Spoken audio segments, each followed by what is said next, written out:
The Horrible Gamers podcast may contain content not suitable for all ages. Listener discretion is advised.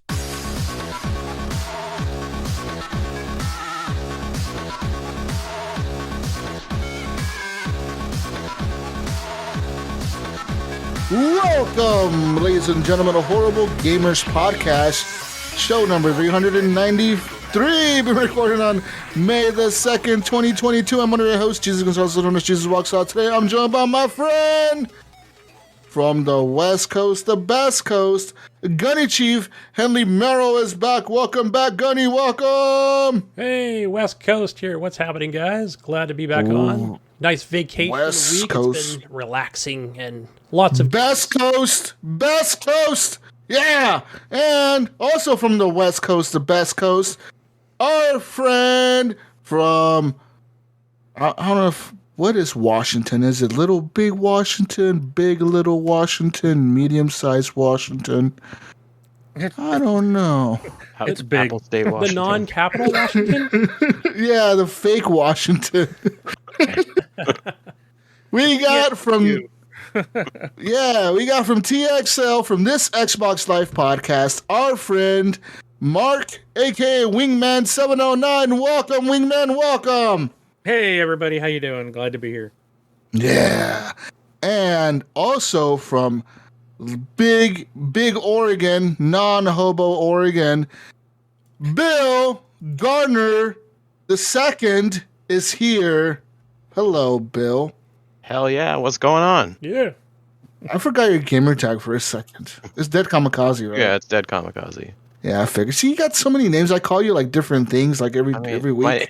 My gamer tag is the same name. You're just using my real name, too. No, but like your and then Patreon you gotta add name. the Elden Lord in there, too, yeah. Yeah, and the Patreon name threw me off. Yeah. All Well, that you're stuff. like me with the Facebook and the Biggest Twitter with feed. the different names. All Yeah. that. Yeah, you gotta have the same name on everything, man. Come on, make it easy for people. Jeez. Well, We want Jonathan different had to start personas. the shit with changing your name, so I had to go big. Anyways, people, you can follow us. Oh, actually, well, just to let y'all know, the little big Mayo from Little Big Ohio is not here. Where is he? He's doing Mayo stuff. I mean, what does Mayo do when Mayo's not Mayoing? He's doing something. I don't know. He's working, doing unfortunately. That sucks. Yeah, whatever. Working on the farm. Hell yeah. Priorities, man. Come on. He's out there farming in Little Ohio. Well, it's He's on planting the season. Isn't Prime it? corn season. It's corn season, guys. You got to be out there. He's driving the big combine. Yeah. And he has like that straw in his mouth. He's wearing like some coveralls. Some Best kind of overalls. I just keep playing that Jason Aldean song. He's got like a big straw hat on. He's out there just sweating, man. He's just sweating, Yeah, well, Mel, hopefully we'll see you next week. He's gone. And that fucking Canadian Ryan, that guy, he's doing Canadian stuff. Maybe he's thawing out. Maybe Ryan's No, thawing out. that motherfucker is up there apologizing to people probably like usual. That's what the Canadians do when they're not talking to Americans. They're sorry. Oh, sorry. Oh, sorry, eh? Oh, sorry. That's all they do when they're up there, It's probably what he's doing right now. He's probably apologizing to people. Anyways, Ryan, we'll see you sometime. I don't know when. Hopefully never. Anyways, welcome to the show, people. Twitter, you can follow us at _HorribleGamers. Leave us a review on iTunes. Spotify, you can leave us a review there as well. And just to let y'all know, you can find us on every podcast platform, including Stitcher Podcast, Pandora Radio, everything. Just everything. Go find us. You can also find our show over on Facebook, and the Horrible Gamers Podcast page. The show goes there, Gunny. It goes there every week. It goes there, okay? Good. But there's also a super secret Facebook group that is our community on Facebook. Go join that. Everything you post in there stays in there. That's right. To join there, all you got to do is answer a couple super secret hard questions to make sure you're not a robot. Yeah. Even though I feel like robots would be smarter than that, they would be able to answer the questions. Maybe we need to dumb down the questions to make them so fucking dumb that only a human would understand them. You know what I mean? Like, you gotta change the wording around, Gunny. Only a human would understand what the hell we're asking. And the robots would be too stupid to understand what the hell we're saying. Yeah, we should do that instead. That'll filter out the fucking bots. Damn it. Join us on Facebook. Join us on Discord. We have a Discord link in the show notes. Discord is probably the best way to join us now, as it is a growing gaming community. And on top of that, everyone has Discord. Like, just get with the times, dude. It's 2022. Yeah. Get on Discord. Even my great aunt has Discord for her flower group. For her flower group. Look at that. Her fucking flower group. Like I made that up just now. It's like a real thing. Yeah, I mean, there's literally a Discord. There is a Discord. I kid you not. There's a Discord for everything out there. I found Discords for weird shit. There is a Discord for possibly anything you can think of. You know, there's a Discord. So find our Discord, the Horrible Gamers Podcast Discord, just by clicking the invite link in your show notes. You know, you just type that into any browser. It'll take you right to our Discord thing. And if you already have a Discord account, you just simply join. That's it. Like, it's just, you're in. Like, we need some more people keeping this thing active. Yeah, it's not that hard. It's been a little quiet in there. It's been a little quiet. Like, Bill's not working hard enough to keep people active. It's too quiet. We need more people. So join it. And, well, Wingman joined today, so maybe he can change it up. Yeah. I don't even use our own Discord. Oh, come on, Wingman. Dude, I'm very anti-social media. I'm too old for this crap. I know you're on those Twitters. Just type it away with Elon Musk. I hear you. I hate Twitter. That has nothing to do with him, by the way. It's just I've hated it forever. Me too. I have one now and I really use it. You could buy some of our gear, though, over at Redbubble and wear it. Wear a nice shirt, Gunny, maybe a nice sweater, even though it's not sweater weather. It is more like springtime, summer. Well, I don't know, Oregon. Depending on where you live. Keeping Elden Ring notes in that. I fucking kid you. Like, right now in Oregon, it is fucking pouring, dude. It's been pouring the last 4 weeks. It's nothing but rain. Nothing but rain. And I'm not talking about a little piss rain like, oh, I'm gonna it's a little drizzle. No, dude, like, it's fucking pouring like fucking Noah's Ark is about to happen, dude. Like, there's so much rain. Okay? Hail shit, too. I thought global warming took care of all that rain. Fucking hailstorms. No, there ain't no such thing as that. That. Don't believe the bullshit you hear on the news, okay? There's a lot of water here. We got too much water. That's right. We don't know what to... I know you're lying, Jesus. What? I know you're lying. I just heard before we started recording, I heard your neighbor, you were complaining he was out mowing his lawn. Well, he is, but he's mowing in the rain. These guys are what we do in Portland. Rain. Out here. These guys are nuts. They just do everything in the rain. They don't give a shit. But yeah, I mean, it's been really weird out here. Like, last year we had the driest April, like in the last 100 years, they said, or something like that. This year in April, they said it's in like one day we received like more rain than we did all of April last year in one day. So like, it's really been pouring here in Oregon. I mean, it's fucking crazy, dude. It's just nothing but rain. It's not been hot at all, Gunny. I've been wearing my Columbia jackets and shit everywhere. What? You know? Gee, you know it's spring. I mean, I know spring showers bring April, whatever. But yeah, I thought we got plenty of spring showers. Yeah, we better be a lot of Mayflowers in this motherfucker, because damn, you know, it really is a lot of April showers, man. It's been cold here. I don't know what's, it's been like, it hasn't exactly been spring weather. So go get yourself some sweaters. If you're in the Pacific Northwest, get yourself a nice sweater over at Redbubble that says HGP on it. They're pretty nice. Trust me, I've had a few of my friends buy some and they sport them, and I'm like, that's a nice sweater you got there. Nice. Also, you support the show, guys, by keeping yourself nice and groomed. If you know what I'm talking about, Gunny, Manscaped. That's right. We're back with Manscaped this week, ladies and gentlemen. Manscaped is the world's leader, Gunny, Yeah, I in used the Weed men's Whacker grooming. today. Oh, Right. the Weed Whacker. I whacked You know, my feet this morning. Wow. Oh, okay.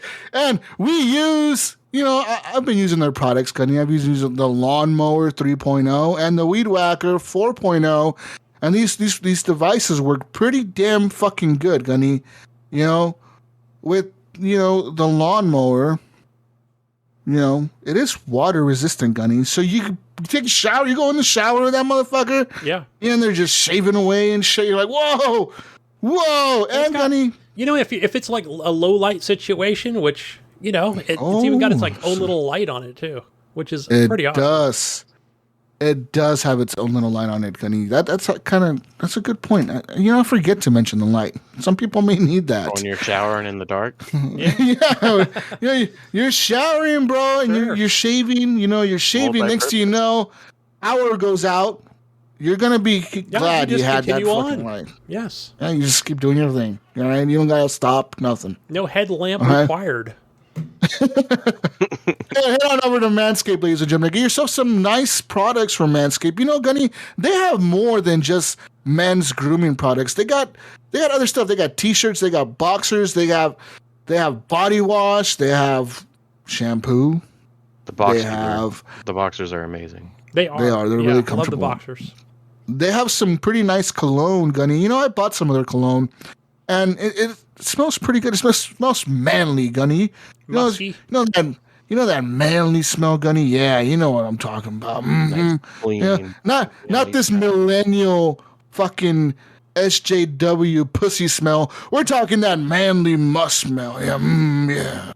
That I just cut down 6 trees outside. Hey, whoa, easy there. Easy on the testosterone there, Jesus.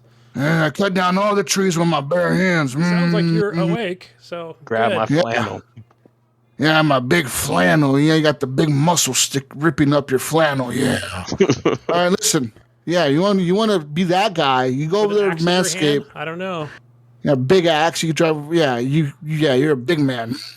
And you want to be that type of guy? You head on over to Manscaped. Get yourself some nice products from them. Use promo code HGP20. Get yourself 20% off any item with free worldwide shipping.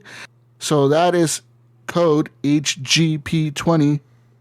So go ahead, ladies and gentlemen. Get yourself some Manscaped products. Anyways, Gunny, I believe that is all we have for ads. Now let's head on over to Patreon. You can support the show with the monies by being a Patreon machine, like our friend Leahy, Jason Sams, Robert Noble, Sean Pacharek, Chad, and Liam, Porchapu, Nipron, the best HGP host ever, Evan, Big Girls, Big D, Tanaka. Now let me emphasize that the girls in this name here is plural. Okay, Bill, you got that? Yep. Plural, bro. Multiple. Okay. All right. Jonathan, Titan, Big D Hall, and the first HGP Patreon, Bill, still even the biggest D, Garner the second, comma. Gotta take a breath there. So, comma. You gotta take a breath. The Elden Lord. That's right. Wow, this gets even longer and longer every few months. He will give us some knowledge on that. I gotta keep you reading a little bit longer, Jesus. Yeah. Reading's fundamental. I feel like, pretty soon I feel like I want to be introducing the Queen of England or some shit. I have like 50 titles following his name. That's right. My name is protege, Sir Henley. Anyways, let's get into what we've been playing, Gunny. Just real quick this week, I haven't really played much. I'll be honest with you, Gunny. I haven't played much. All I played a little bit of this week was a little bit of Battlefield, more Battlefield 2042. Now, continuing with the same kind of things that were there the week before. I mean, they did an update. The weapon attachments and balancing issues seem to be mostly fixed. A lot of people seem to be happy with the way the guns kind of work now and how more balanced it feels, between each weapon. Like, all the guns don't really feel the same anymore. Obviously, there's still a few guns that people tend to go towards because that's the meta or whatever. People are like, we got to be using this gun because it's the best. And then, of course, that happens. But, like, before I wouldn't be able to get that many kills with the sniper rifle. Now I can actually get into a match with the sniper rifle, and I'm doing pretty good. I'm like getting kills and shit. I'm like, wow. I don't know, but Battlefield, they're trying things, I guess, with that. They did come out and say that this month, May, they have the next big update. So apparently they're going to be doing these updates monthly, I believe, from what I've heard, to try to fix the game. I mean, the game literally, Gunny, peaked at 100,000 players on Steam. And like now on average, daily, the most that I've seen lately is like 3,500 players playing at once. Wow. You know what I mean? Yeah. So you go from 100,000 to 3,000. In terms of an EA game, EA probably sees this as a failure. Right. Yeah. I would think so, Let me ask you real quick, because if everybody remembers, what was it, last month? Again, this could have been like something blown out of proportion, but what was up with the fact that they were even talking about, hey, we're working on another one? What was up with that? Did you ever find out any more information on that to see whether it was true or what the deal was on that? Like, to kind of say that this game was a failure, we're making another one. Like, was it just all BS from, not EA, or I don't know. It just seemed weird that was a thing. And unfortunately, I never followed up because I'm like, what in the world are they even talking about? Well, thank you for bringing that up, Gunny. I'll give you an update during the news hour later on the news. All right, Gunny. Thank you, Gunny. All right. Now, Battlefield. It's Battlefield, man. It's just, like I said, really nothing's been changing. But one thing that I have noticed now is that the VoIP, the voiceover IP or whatever, the fucking voice in game, the chats, it doesn't work. Now, I don't know if I'm having issues because I'm playing on PC, and usually when I'm squatted up, sometimes I'm with PC players, a lot of times I'm with PlayStation players, sometimes I'm with Xbox players. I don't know if the voice chat should work cross-platform. I just don't know if it does, or if it's just really busted up in the game where, like, they said they introduced the feature, but it doesn't fucking work. I don't know, man, because I've yet to hear anyone speaking in the game. No, actually, I correct myself. The other day I was playing with the guy on PlayStation, and of course, like the typical fucking PlayStation player, he was playing some loud-ass music the whole time. Yeah. I'm like, dude, turn down your music, dude. No, just nothing. Just all I hear is, and then the other dude's talking to like his girlfriend about lunch or dinner. Like, what do you want to have for dinner today? He's like, oh, I don't know. Go get me some Doritos and Mountain Dew. I don't know. And like, they were just talking about dinner and shit. And this other dude's playing loud music. I'm like, do these guys not know their mic is on? Now, I think they don't, Gunny, because I think on the PlayStation 5, DICE or EA or whoever, well, really DICE, they probably put the feature of voice chat in the game where it's just on a console. Yeah. There's no push to talk. Right. The mic is always on. So if their mic on their controller is not muted, anything they're doing is coming through that mic at all times. Yeah, that's an issue with your game. Yeah. And most people on PlayStation don't ever notice if their mic is muted on their controller, because all it is a little light, right, that turns orange or whatever when it's muted. Like, if you don't look down on your controller, which most people don't because it's just muscle memory, you're never going to notice that you're not muted. So you can have a whole conversation about something that you may not want people to know about, and now these people you're playing games with know about. Yeah, what's for dinner and what kind of Doritos we're getting. Yep. No, and that's like a thing that happened back when the Kinect came out on the Xbox One original, or the Xbox One. Yeah, when the Kinect came out with that thing worked pretty well. It worked good, but what sucked was most game developers that had multiplayer games had voice chat enabled by default. So any conversation you were having, your fucking Kinect was picking it up. Now these people are in the fucking game laughing at you or whatever. Like, this dumbass doesn't know we're listening to this conversation, Yeah. That would happen a lot, So if you're on PlayStation 5, I guess I'm warning you. Make sure your mic is muted if you're playing a Battlefield game, because if it's not, I'm taking your Netflix password. Yeah, and you don't want people hearing about your forgery. Yeah, bro. Just letting you know. Just be careful out there, Jonathan and his Portland drugs. Yeah, his damn Portland. Yeah, no one wants to hear you smoking a bong, okay, Jonathan? Take your All right, heart and go to Moe's. Yeah. God, dude. No one wants to hear you smoking a bong and talking to your dog about whatever. Like, Give us no your one wants dealer's to hear it. address. We're going there. Social security number. Jonathan sent me. And hey, honey, what was your social security number again? Just say it out loud in a gaming lobby. Your birthday? What was your birthday as well? What was your mother's maiden name? I can't remember. Oh man, that would be terrible. anyways, gentlemen, I also played another game this week. I played some more Ready or Not. Now, if you may know or may not know, that is that SWAT team game where you're playing as a SWAT team and you're kicking in doors and you're arresting a bunch of crackheads or shooting them. If they're coming at you with the gun, you got to shoot them. Yeah, that game is so good. Like, I can't fucking wait, Gunny, to see, like, oh man, I just want the next update. I wish that game was out already, like in full access, like full, like out of fucking early access, dude. Because this would probably be all I play, dude, for like a long time, Gunny.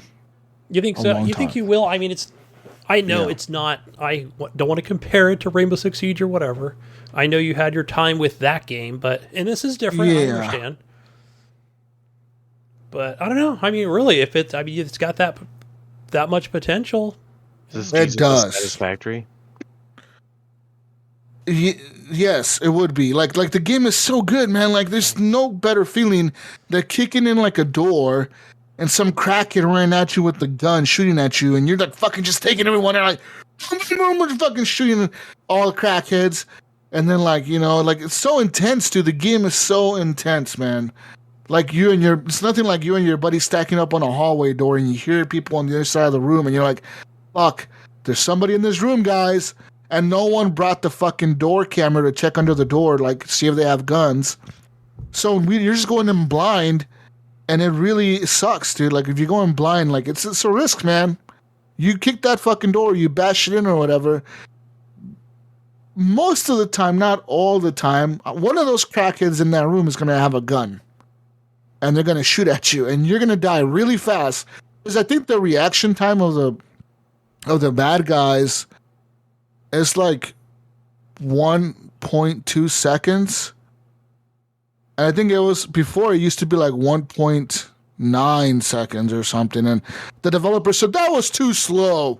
We're gonna make him react faster. So they actually lowered the reaction time of the bad guys. Sometimes they're like really fast, dude. Like, they react so fast. It's kind of scary. Very well-trained crackheads. Yes. They are. They're very accurate with their guns, I'll tell you that. Sometimes they will miss, though. Like, sometimes they'll run from you and they'll shoot at you while running from you, and they will miss. But sometimes they will hit you and you're dead.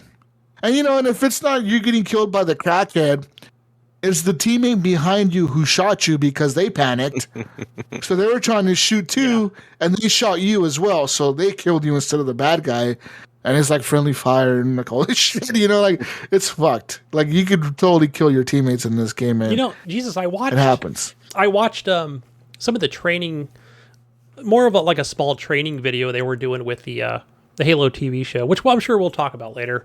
But it was pretty cool. It was like, you figure most people on that set, they've fired guns before and blanks, and they've been in movies or TV shows, or they've had some experience with it. But just watching what it takes to have like a former U.S. Spec Ops, military guy there with another movie trainer, and just showing them, how to move and don't stand behind each other when your guns are raised, and just different things like that. Where I just thought it was pretty darn cool. Where they just, so they look like really true Spartans, and just how to fire guns, and it was pretty awesome. Yeah.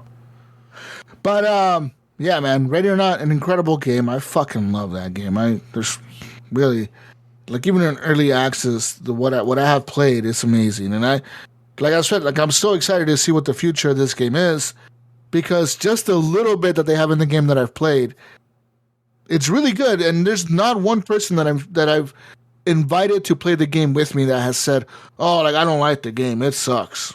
Like, like, not one person, dude, has said like that. Everyone's like, fuck, dude, like, I may suck at it, but that was fucking fun. Like everyone that I've ever played with, Gunny, that's played that game with me, they're like, "Wow, dude, I died so fast, but that was so intense. It was so much fun." It's I don't know, man. It's like a high or something. You know, it's like you're chasing that adrenaline high. You know, and it's almost like when PUBG took over the world. You know, like the reason people were playing that game wasn't really because it was something new. It's the fucking high and the rush that you get when you win and when you're about to win and you lose, or when you win and you pull it off doing some crazy shit, you know? Whenever I wanted to play a game of PUBG, Jesus, you were always on. So I just always join you and say, let's go. I think we were playing on OG Xbox Ones at the time. Even as crummy as it was still like a fun game. It was incredible, man. Like, yeah, so I think it's that high in this game that really keeps the players coming back. Because like right now in early access and the beta or whatever, early access, there is no progression. The guns there's no guns to unlock. All the guns that are in the game are unlocked. So you have free reign of going into the raid or whatever you're doing, the active shooting or whatever's going on in the event that you're playing in. You have the chance to go in there with whatever gear that the game has to offer for the SWAT team. You know, so like there's no progression. The only progression there really is, if any, is if you're the host of the match, you get a grade on how well your team did on that match. You know, that's the only progression that I ever seen in the game. But yet, every time I'm in there, it's not hard for me to find lobbies, you know, and people to play with. It's just, you know, people are playing it, man. It's good. Sounds like a healthy game. It's a fucking awesome game. In other news, other things that I've played. So I played some Ready or Not. I played some of that. You know, on my Xbox, I've been playing a little bit of like I just been fucking with the cloud gaming, dude. Like, believe it or not, I'm playing fucking cloud gaming. I'm a cloud gamer, dude, on a fucking Xbox. Like, I'm just in there. I go to Game Pass. Even though I have pretty fast internet, Gunny, where I can download most games really relatively fast, you know, at most being a 10-minute, you know, for like a huge game, it would have to be something really big. Even that, like, I don't want to download games because the cloud gaming works, dude. Like, Microsoft figured it out, motherfucker, and they're way ahead of the game, I think, in terms of beating everyone to market with this type of shit, dude. You know, because believe it or not, they have competition. They have Sony as their competitor with their cloud gaming, but they also have Stadia as a competitor, and they have Luna with, like, Amazon as their competitor, you know? Yeah, has Luna started yet? I really like the controller that they've been... Yeah, Luna's going, yeah. Isn't Sony using Microsoft's as their servers for their streaming too? I'm not 100% sure on that. I wouldn't doubt it. They are, but I don't think it's like an everywhere thing. I think definitely, Mark, you would probably know more on that as far as what portion of servers that Sony uses through the Azure cloud. If I even worded that right.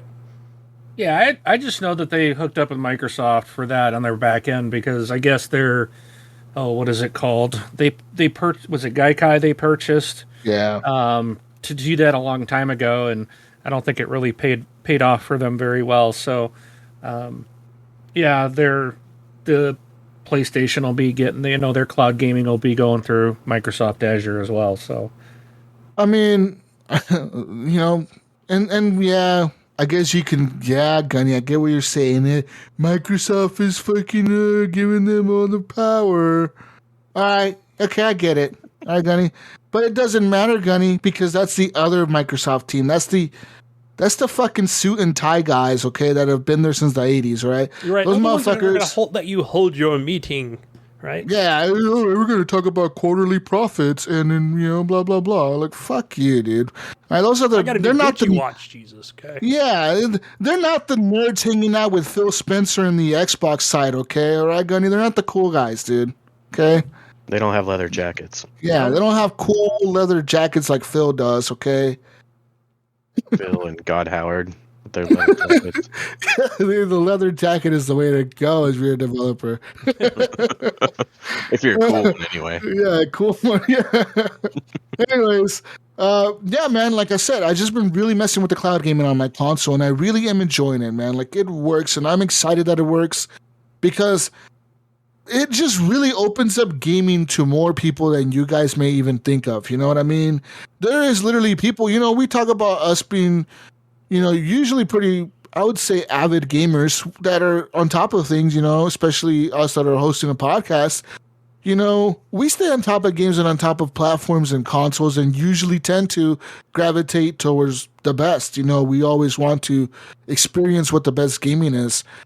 But a lot of people out there don't have the means or the money or even the access to buy new consoles, you know? And they buy older systems like the Xbox One, you know, or they buy an Xbox, not the Series, but the One X or the One S, you know? And they're buying those systems because they're cheaper. But with this cloud gaming, it enables them to be able to play the brand new games that we're playing on newer systems, and it all fucking works, dude. That is the future, Gunny. More gamers, man. Yeah, I agree. I agree. I think we've talked about it before with, you know, and I think once it really, I think there will be that point where it really does kind of catch on with play Halo in the cloud or whatever it might be. You know, whatever. Everything's going to be in the brand cloud. new Gear Everything. 6 in the cloud. Yeah, People are like, "What's the cloud?" But they're developing like cloud native games. yeah, that would be awesome. Yeah. I think I talked about that, Bill. Remember that? I think we, you know, we went into depth on that more, but you know, just made it more cloud friendly or more phone friendly or tablet friendly, and Yeah, it's just that it's all cloud based. You won't download the game. You'll just be streaming it. you know, and I'm excited, man. So I'm excited that Microsoft is kind of, I would say, not a pioneer in this, but they're kind of leading the way at this point in time. Because Stadia kind of flopped, right? Like, isn't Google trying to sell that shit off or something now? They're trying to find like a buyer for it. yeah, I have a sealed Stadia controller and dongle over there when they were like keep $20. that. Yeah, I was just like, whatever, I'll buy one. Haven't even Like opened it. collector's edition, dude. That's right. But yeah. So I don't know. I'm just really excited for Microsoft in that aspect of the cloud gaming. But yeah, man. Besides all that, I really haven't played much else. On the PC, it's kind of been dormant, man. It's just been sleeping, Gunny. It's been sleeping. Not doing anything. It's just sleeping. what has it been sleeping? My PC, dude. Oh, jeez. Okay. Gotta wake it up, man. It's just doing nothing. Get in on those frame rates, You're bro. playing, what? 2 of those games were on PC, weren't they? Yeah, they both were actually. I was like, wait, what is he playing? Ready or Not on the cloud? What's going Are you on? playing Battlefield on your Xbox? Nah, I can't play with the controller. You'll probably get to stream it soon to your Xbox if you wanted. Probably could. Yeah. I've heard rumors that that's coming to EA soon, so it'll be on Game Pass. Yeah. That's all I played, man. What about you, Gunny? Oh man, I've got quite a big list here, but I think I can get through it pretty quick. But you know, Bill, you want to just talk about Elden Ring now, since I've just been playing the game nonstop. Well, off and on all week, but Let's hear about your journey. You've been on it. You've been on it most of the week, so let's hear about it. Gosh, so level 54. You know, that's still kind of a low level in some comparisons to other people I've seen. You know me, I'm the Twitch guy. I like watching Twitch streams and YouTube videos of everything. But yeah, I still get it, Bill. I'm still at that point where I'm like, I don't know what this game. I don't know what it's. How do I explain? Bill, you know me. It's a classic host on this show. I'm confused as to what I need to do. You know, because I don't know. It's fun. You know, it's an RPG that I love the combat. But yeah, you were just ready to play a game that doesn't completely hold your hand with a huge UI that's just showing you every single thing. And if you find a thing that you're like, okay, I want to do that, you can look it up.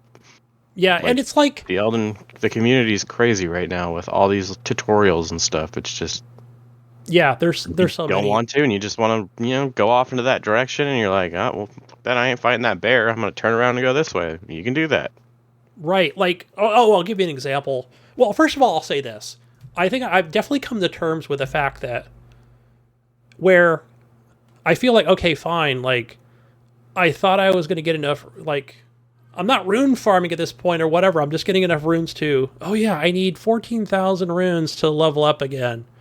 But no, I'm not gonna go rune farming. I'm just gonna go explore, but keep my runes. But man, don't go in with that mindset that, because you're gonna get wrecked and you're gonna lose those freaking runes depending on where you're going. And I've just come to terms with the fact that fine, I'm gonna probably die and I'm not gonna get upset and or get frustrated, and yeah, I'm just I'm focused on what I'm doing. Where if I'm going to farm runes, which that's another thing entirely, where I'm like, I don't know what to do because they've patched so many different things. The bird farm's still good. So the one with the that big rolling ball, they fixed that one. Now it rolls straight down the hill. Can't do the boulder now? Yeah, they fixed the boulder. I tried it today. I was like, that thing whacked me in the back. And I'll have to get on and show you how to get to Mogwin's Palace area. So Mogwin's Palace, you mentioned that. So yeah, that I watched a ton of videos on it the last couple of days, but I haven't killed Margaret yet. So it's saying that I can't do that. So maybe that I need to... Yeah, because you have to kill Margaret to progress the story with the white face, the white mask guy that you see at the beginning of the game. Not the black mask? So the guy with the black mask is not there. He's not there yet. No. So at the very start of the game, when you first come out of the Cave of Knowledge, and then there's a guy standing right there, and he's like giving you shit for being maidenless. Yes. That guy, you keep talking to him, and then after you kill Margaret, you get he basically tells you, oh, well, meet me at the church. I can't remember what the Church of Roses, I think is what it's called. Yes, and that's up in the second area, and then you go there, and he'll give you... I know what Wingman is thinking right now. I know. I could read it in his face. I know. I could just tell. He's like, this shit sounds so lame. Think Skyrim, guys, but on a... even think Skyrim, Wingman, but way more boring. No. Okay, without books. You don't have to read books and drink mead. You drink all kinds of potions, but still. Like, listen, you know what I hate in video games? I'm not gonna lie. What I hate in video games is this. What you guys are explaining right now, where, all right, Wingman, to proceed to the next level, Wingman, you have to go back to the entrance of the first tavern you walk into, knock on the bar 4 times, order a whiskey, drink it, go outside, fight the horse, and then the story will progress to the second area. You described this game very accurately, because that's exactly how this is. Yeah. I absolutely hate that in games, man. Like, why not just progress the story naturally? If it's an open world game, why do you need something like that to progress the story? Why not just let you go anywhere? It makes me wonder. You can. It definitely makes can. It makes me wonder. Go. There's a golden path. You follow these little cursors, and you get from boss to boss to boss, and you can go that way. But you're probably gonna run into a wall where you're like, "Well, fuck, I'm getting fucked up. I need to go do some other stuff." Like, you can go straight to the end. I mean, I think the record right now is 7 minutes with some glitches and stuff. Jeez, but yeah, you can go boss to boss if you want. The problem is that unless you're a super skilled player, you're going to probably hit a wall at some of those bosses. But there's all kinds of stuff you can do. You can summon in these little spirit summons that'll help you fight. Sometimes there's an NPC you can summon into the game. You can summon in a friend that can help you. It's like it's as hard as you want it to be. So you're saying that the developer was not lying when they said this would be the most accessible some game people they've made? say it's still hard. It's hard. It's still FromSoft. But if you get to the point where it's too hard, you can either, grind a little bit, summon a friend to help you. You have your spirit summons, which some of those things, even after they nerf them, are just ridiculous. Like, I've sat there, like the first time I killed the last boss, I had my mimic summon, which is basically just a copy of you. And it's a copy of you when you summon it. So there were ways you could kind of get around the point of the game where, okay, I'm going to equip this talisman that's basically like a tank talisman that's going to hold all the aggro.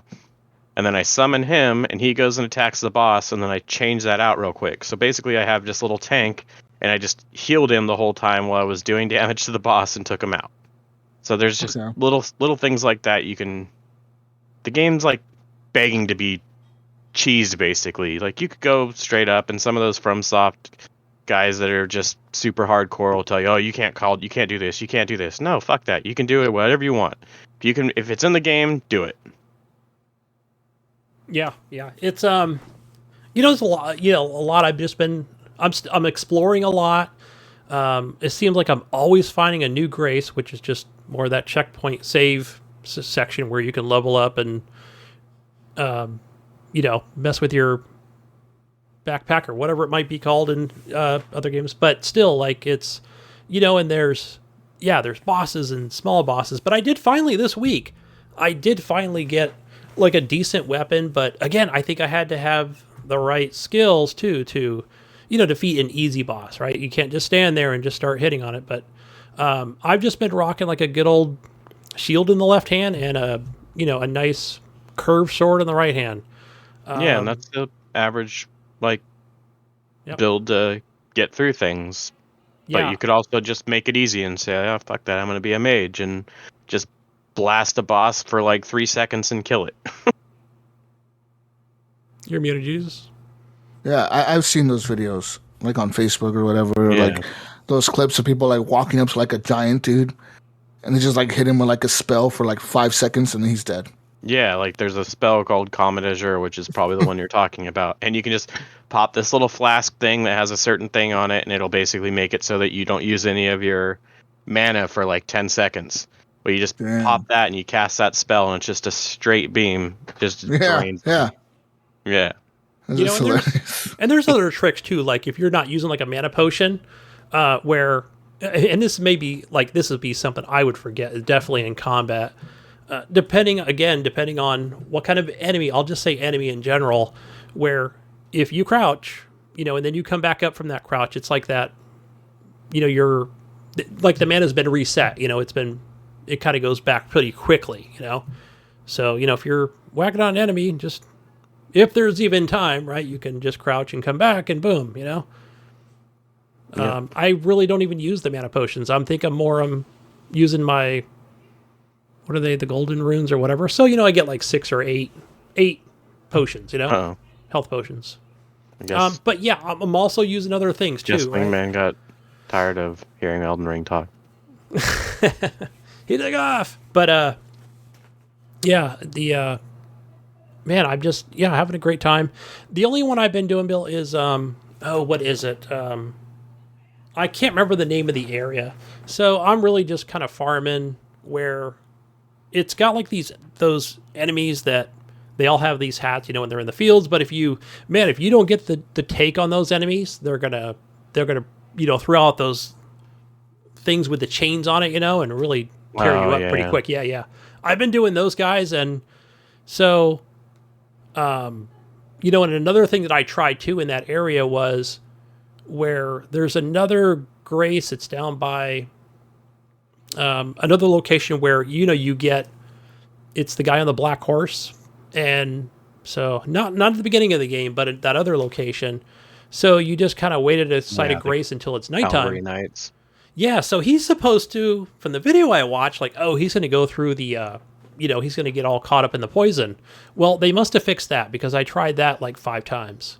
And yeah, he does get poisoned, but he doesn't get poisoned enough, Even if I go back and patching that game. Yeah, I was like, darn it, even after they cork, I'll go back and hit him a few times and he comes back over again. But now they've got enemies down there, right? They've got enemies kind of on that ridge where I can't just stand there anymore. They'll come and just wreck me hard. So those little guys are something else, man. Yeah, there's actually a few of those knights that you have to, or that you can take down. But yeah, you have to go at night, and they give you some cool stuff, either Ashes of War or weapons, and I think you can actually collect their armor. Basically look like the Oh, what are those things from Harry Potter? The weird Not a talisman. What am I thinking of? little like black cloak. God, what the hell are they? Yeah, like the Soul Reapers. What are they? Yeah, whatever they are. The Shadow. Yeah, you can Bringers. basically like look like. What are they called? What are those guys called? Yeah, I know Yeah, what you're I don't talking know. about. Yep. The floaty guys, right? Yeah. The ones that Yeah, the ones that are like hunting them. Yeah, but Elden Ring. I'll just continue to grind away on it. We'll talk more on that later, as far as better place to go. I don't know. Do you think I should take on Margaret? I just haven't. I've just been like, Yeah, you can. I feel like you can take them on now. With that one, you can summon your spirits, wolves. I'm assuming you have the wolves by now. I've got a bunch of different ones. I've got like the wolves. I got the zombies or whatever they're called. Whatever your most powerful one is. The jellyfish tank one is pretty good for that too. But then there'll be somebody outside the door that you can summon to help you as well. And basically, you just have to, take your shot. Yeah, I just have to go for it. I think I'm still holding back, right? Because you've asked. Oh, there's a commercial break there. Sorry, guys, saying goodbye to guest over here. Messages. Yeah, I've just got to get in there. I'm just like, like it's the baby mode in me, guys. That's what it is. It's like, no, I need to hold back, and yeah, you're probably good for the first boss. Because everything I want to do, I want Somber Stone number 3, but in order to get number 3, I mean, I really want it that bad. Like, if you didn't go to Margaret and then that other person, well, then, yeah, you're just not getting around it. There's no getting around it. You'll have to do it in order to progress. I'm like, darn it. I just been, man. You can technically go around those 2 bosses. I haven't seen a video that shows it. Yeah, there's a way to go all the way to the east, and you just kind of take this little trail on the other side of the mountain. Yes, or the other I've side done of the that. castle. I've unlocked a whole bunch of stuff in that upper area. Yeah, so I guess what I'm saying is, in order to get some of the cheese after that, like, no, I'm talking. It's more to the right. But anyway, so yeah. There's other things that I want. Oh, the snow area. That's the area I can't get to. Oh if yeah, I don't you progress. can't get to that for a while. You have to. Yeah, pretty that's much an area kill over half the bosses. Yeah, you'll have to, because it'll have to teleport you there first, right? It's one of those things. Yeah, you don't get there till after you get the Erd tree the first time. Yeah, I just have to get by courage up, man, and just get in there and just go do it. Yeah, just do it, man. You die. Right, and then just go back again. And if you decide that you're not close and you don't want to, just go off and find some more dungeons. Yeah, and come back. I've got my good incantations. I've got some. What do you call them? Just like in Witcher, whatever. You're putting oils on your sword, or on your armor or whatever it might be. Those are cool. Your grease. Yeah, putting the grease on. So, yeah, they don't last very long, but just keep that in mind. Yeah. No, that's why you just got to get a weapon with a good Ash of War. Yeah. So good stuff. Just loving that game, guys. Fired up the old Cyberpunk on the now that it's Xbox enhanced. Oh, hello. Fire that up on the old console. Jesus, it's interested again. Yeah. So, yeah, I think who was I talking to? I think it was Ghosting. I'm like, I'm gonna fire that. He loved that game, so I'm like, let me fire it up on Xbox. And it plays super well. I haven't played it. Cyberpunk is so good, Gunny. Yeah, I love the world. I just love it, exploring it, dude. So you figure I haven't played since I had the OLED TV, or even, well, it could have been after that. Anyway, I'll just say this. Man, getting in a car and then driving around, it feels so much better. So much better than the way it was before, I think. Okay, so it did make a difference for you. Because I remember last time Mayo said you didn't notice it. But you're saying it is a big difference. Okay, that's cool. Remember that thing at launch? Now, the game worked, but it was definitely giving me motion sickness. And even though I had that box checked in the options, but still I was like, I cannot play this game. It's going to make me seasick. The cars were turned hella weird in the beginning. I remember they turned like really square. It was really weird the way they turned, man. Like sort of like an early GTA game, like a right? giant boat, yeah. Yeah, they no, didn't have like any suspension to the vehicles and stuff like that. I feel like. yeah, and now they still have that like, just that way they turn. It's got its own thing to it, right? Where I forgot what it's called. They don't float as much, and yeah, now they're enjoyable to actually drive. I'll say. But yeah, it was kind of nice. Just get in there and get the old cloud save and. That game has Boom, boom. that game has some good memorable missions, man. Like one of my favorite ones was the talking car one, where it's like a car that's like an AI. So he's like a taxi cab or whatever, and he's an AI, but he goes fucking crazy, dude. like his AI goes nuts and it tries to kill you. Like you'll be walking down the street and all of a sudden a car comes out of nowhere and tries to run you over. It's one of the AI cars, dude, trying to kill you. Is that? Yeah, Is that's that part of the game. Didn't it also have a talking gun? Is that the same game? Yep, it had the talking gun. I forget what Oh yeah, Skippy, what was it, Slippy or Skippy or something. Yeah, Skippy or something like that. Yeah, the talking gun. like you could do certain things to Yeah. make it either miss every shot or headshot every shot. Well, no, because in the beginning it would ask you, it would be like, do you want to go peaceful mode, which is like body shots, That's right. or patriotic mode, where it's like headshots only. Yeah. And like depending on what you picked in the beginning, after those 50 shots, after 50 kills or whatever you did, it would supposedly say that it would like activate forever in that mode. But what it does is it gets pissed off of doing the same thing. It gets bored. The gun gets bored. So it switches modes to the other mode. So yeah, you basically want to pick the one you don't want. Yeah, in the beginning. It's a cool game, man. Like I really like Cyberpunk a lot. I know a lot of people didn't like it or didn't really give it a chance. That game, I feel like, if CD Projekt Red supports it, give it another 2 years from updates and like DLC and stuff. And I think that game could be as loved as The Witcher is, or pretty damn close to it. You know what I mean? Like, that game could really be really popular, man.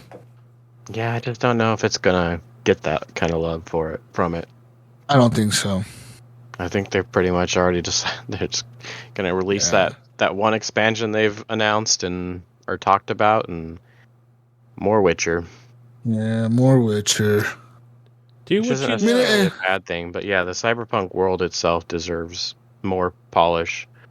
It runs all right now. It runs how it should have ran at minimum on these consoles now, but there's still problems. But yeah, the world building is awesome. It's just there's just all these little things that just threw it off. But yeah, the PC playing it on PC, it was pretty good. I mean, there's still some issues with some weird AI things, but overall, yeah, it was a great experience. Yeah. Yeah, it's man, and I really missed out on one of those deals. I don't know, Bill, if you saw that where it was like $5 everywhere.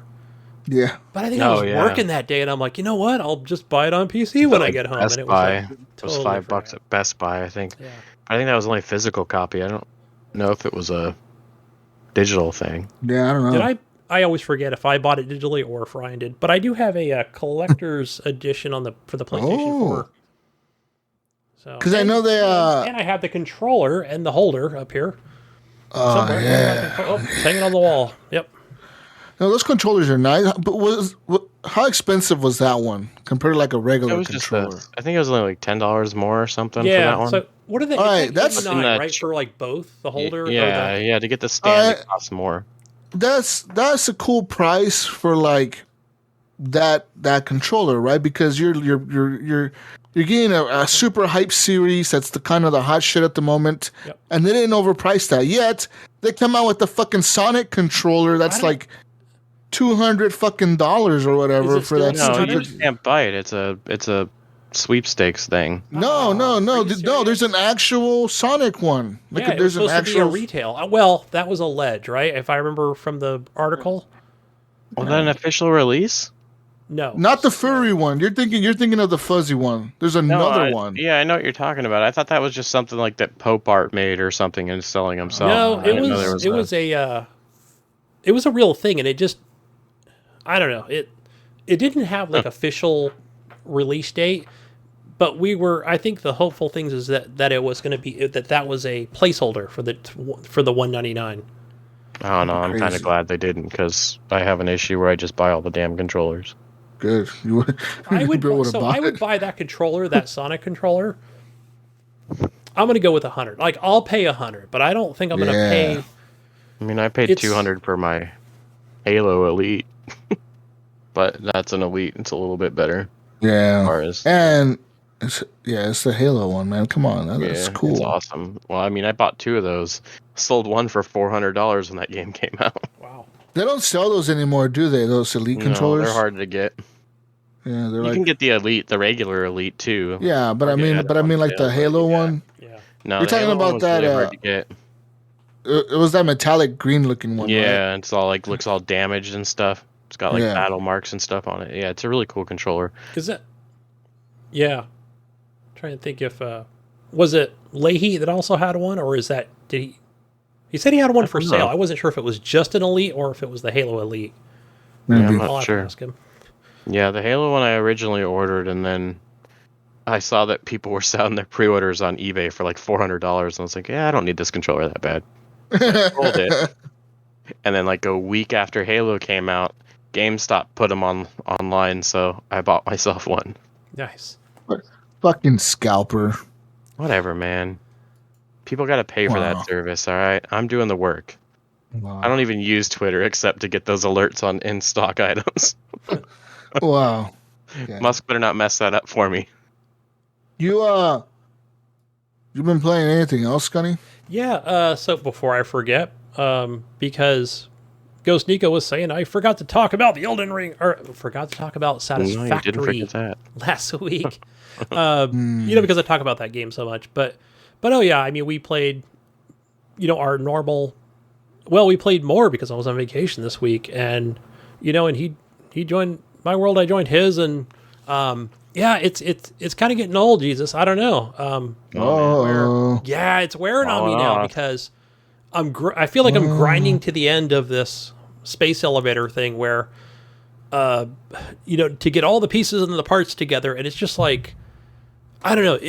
It's one of those things where, do I really want to put in all the time to automate these things where I feel like I've already got so much going on, I've got so many other factories and machines going.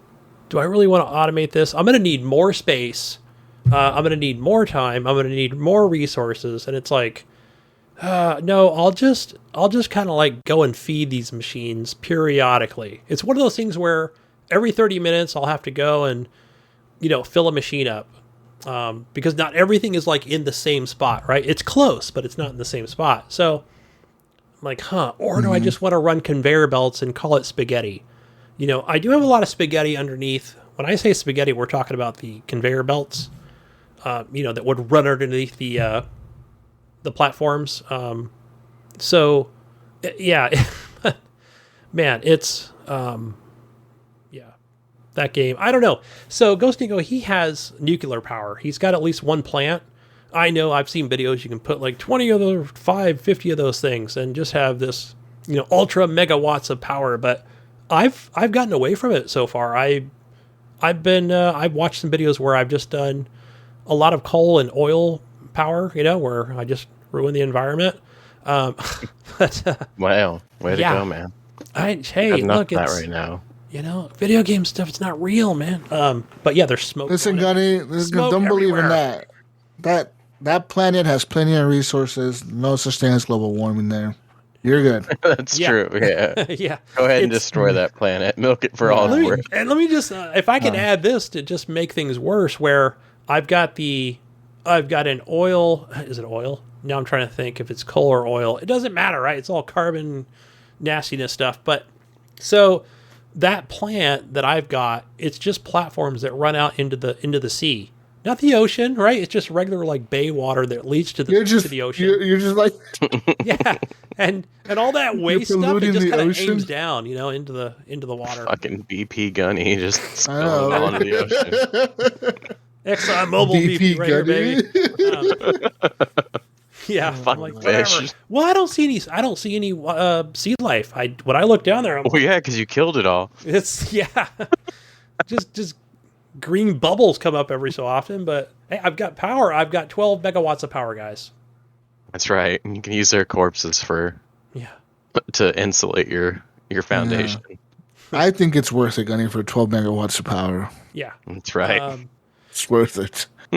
But it's just a funny thing where one of the weirdest things about the game where you always get this. I'll just say you get this one. You'll get one item on your is it your body, right? So your hand has everything, just like in a Minecraft situation. But so whatever it is you have on your, now I'm trying to think of what it is. I've played so many hours of this game, but anyway, you'll get like a jetpack, right? So you can't have like a jetpack and wear a, what is the suit you'd wear around radiation, whatever that's called, like a, not the environmental, hazmat suit. The what? The hazmat suit? The hazmat suit, because the environmental suit is a little different.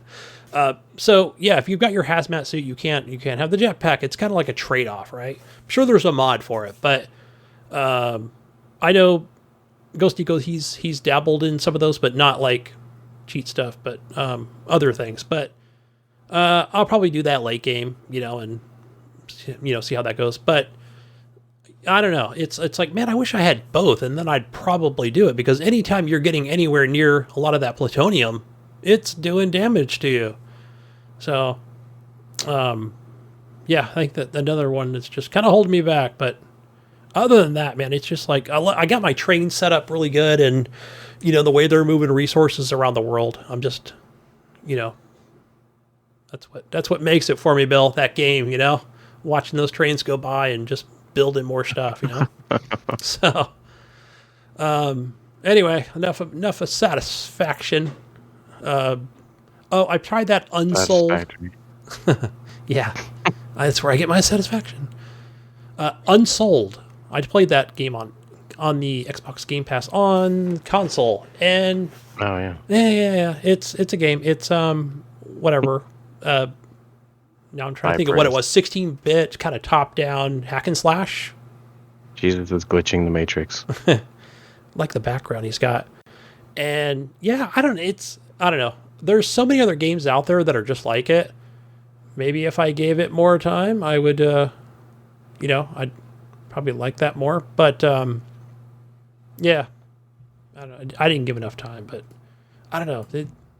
I'm just not into those 16-bit games for some reason, Like I just feel some of them are a little different. Yeah. I don't know. I don't remember what I've heard about that one. But yeah, I think it's a recent add to the Game Pass, but yeah, it's on there. It's like one of the last 2 or 3. Yeah, I don't know. It's not for me. More Tiny Tina's Wonderlands, whatever level I'm at and where I'm at in the story, and I just keep going with that. But is that something you've been playing on PC and on console, Bill? No, I only played that on Xbox. Okay. Yeah, I thought you were in chat. I was like, was he playing it on PC? But it doesn't matter, right? Because it's got the crossplay. So. Yeah, if it was cross progression, I'd probably buy it on PC too. Companies need to realize, like, there are a lot of me out there that'll buy your game more than once if I can just bring my save over. Yeah, but it doesn't do that. Remember, I was complaining about that with Ubisoft. I was like, come on, cross progression, please. Yeah, be nice. I think they've started doing that with most of their games through a cloud save, but yeah, give you. For sure. Fired up State of Decay just for no reason at all. Just another zombie survival game. It's I'm trying to think of that in that game where I think they did some sort of visual upgrades, and it does look a little better now. The faces on the characters don't look so bad. I'll say that. Like they actually look pretty good. Yeah, it's been a while since I played that game. Yeah, and. Yeah, I definitely see the visual upgrade in that game. I don't know if it's like a recent SNX, visual upgrade thing or not. I don't ever really check for full details or HDR or any of those, right? But it's come a long way. Now that it's owned by Microsoft, and yeah, they've done good with that game. And I really always see them wait to see what they do with the third one. Yeah, they're always on Twitch every week, talking about their new updates, and it's got its niche community and streamers and everybody that still plays that game. But yeah, it's the same for me. Every time I start it up, all right, start a new world. Okay, build some defenses and a tower and a workshop. and then I'll forget about it for a few months, I never go back to the same save. I'm like, where was I? But easy to follow, right? Because it does have a baby mode that leads all the way up to a nightmare mode. So it's there for all players, I'll say. Yeah.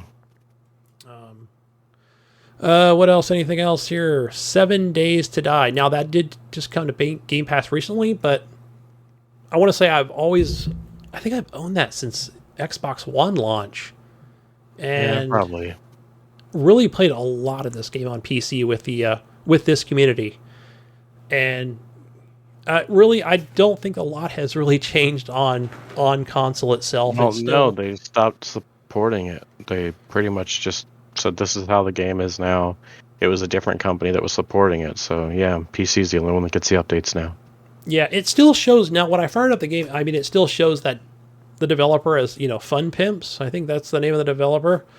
But the studio, I guess that ported it. I didn't see any. There's no like XNS upgrades. Yeah, I don't know. It's hard to tell, but the game still looks like crap. I'll just say that. Yeah, it hasn't had any love for quite a while. Yeah. So yeah, I would not recommend this game. They did the same thing with Elite Dangerous now too, where they're just like, yeah, we're not doing anything for console. This is a PC game now. Yeah, I would not recommend it on console at all. PC, totally different story, right? They're always doing really good updates, and they've got big communities, and modded, mod not stuff modded. is really cool. Yeah, and I don't know. I think after playing that game so much with a mouse and keyboard, right? I just really like the movements. With the old WASD and mouse scroll to the next weapon, boom, boom. Fucking yeah. It's like I could only play it on there now. Never tried it with a controller. No need for that. So I think I was still kind of new. Even when we started this, I'm like, mouse, keyboard, hell yeah, let's go, Easy to play as a shooter. And, just using the menus a lot. So, but if I did, played a lot of that on PC again this week. Another one I fired up. Now Jesus would appreciate this one. Be Castled. Saw this always updating in my Steam library, and this is another tower defense game. Again, I just been going into these games kind of blind as far as like I know the game updates, but I don't know what it includes. So a lot of good improvements to this game, and some of them just being where. Now the purpose of this game is it's just like on that day and night cycle. So when nighttime comes, the bad guys come, and it kind of shows you the direction of what direction they're going to come from. So, it doesn't show like day 1, day 2, but but that's just how it is, right? Where only one enemy will come, and then they bring, later on they'll bring a cavalry in. But yeah, they've one of the things you can tell where, when you're placing down, houses and hospitals and whatever else is in the game, and barns and farms and all these different things, where now you can actually just go into a menu and say, oh, okay, you see how many workers that place has. You don't have to go to like each individual building, which is like, my gosh, that was like a much needed thing that I really wanted the last time I played this game. Only because like it is like a top-down game where you'll come in and like, wait, how many barns do I have? Or, how many taverns or houses do I have? Like everything looks almost the same, or similar. So maybe a few other things like the library has a green roof to it, and it's round. So obviously those are easy to spot. So yeah, that really helps.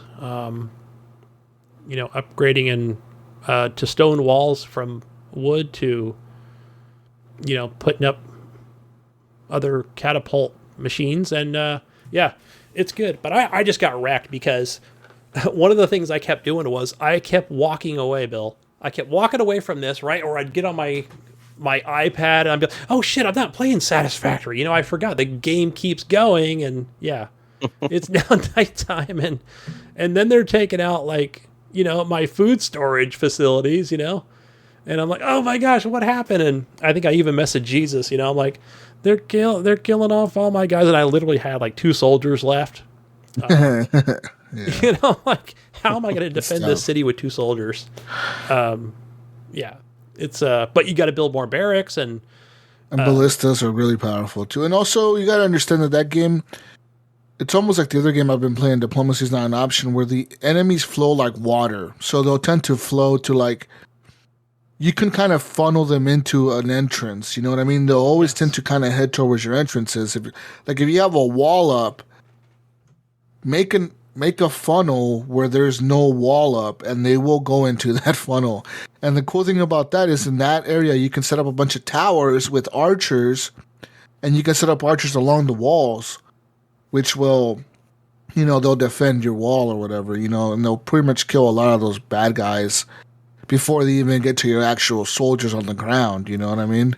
Yeah. So that was definitely a good thing for early on in this game, where yes, that really worked, and it still kind of works to a sense, but they've gotten a little bit smarter with the AI, where even you can go in, like, you're going to kind of know the direction of where they're going to come. So let's say let's even say you've got stone walls unlocked, right? And you've got stone walls up, but you're like, man, they're just going to wreck it anyway. And I do kind of want to funnel them into the top right section. So boom, you can go in, demolish those walls, right? Which short sections of it, right? And say, no, fuck it. They're coming here. I'm going to get some more soldiers into this position. I feel like we're playing an RTS, but it's not, right? Get them ready. But no, they'll come up to where near the wall is now with their, catapult type style machines. And there's another one too. It's almost like a box, right? I forgot what that thing's called, and that thing will shoot like spears and stuff out of it. Deadly spears. And they'll stop and they'll just start, shooting at your houses or whatever structures you have. And I'm like, they got smarter with this game. But yeah, I can play those games all day, So yeah, but they've done really good with this. I didn't see any issues that I had. I just seen a lot of great improvements to it. So not sure if it's on consoles or not, Be Castled. So, but yeah, since I bought it early on Steam, it's good. Good mouse and keyboard clicker. Nice. Tower defense. Okay, guys. So I'll just talk about this last one here. I might save a couple for next week here. But guys, I played Cricket Australia. Cricket, mate. It's on Game Pass. I really didn't know much about cricket at all, and I still don't know much about cricket. Well, wow. Okay, so I messaged a couple of people, right? And of course I got a lot of laughs out of it, and I think I'm still laughing at myself on this one. So, install the game. I was going to play it in the cloud, Jesus, but I thought, you know what? I got time. I'm going to download it. Maybe shuffle a couple games around on my little storage device on my S.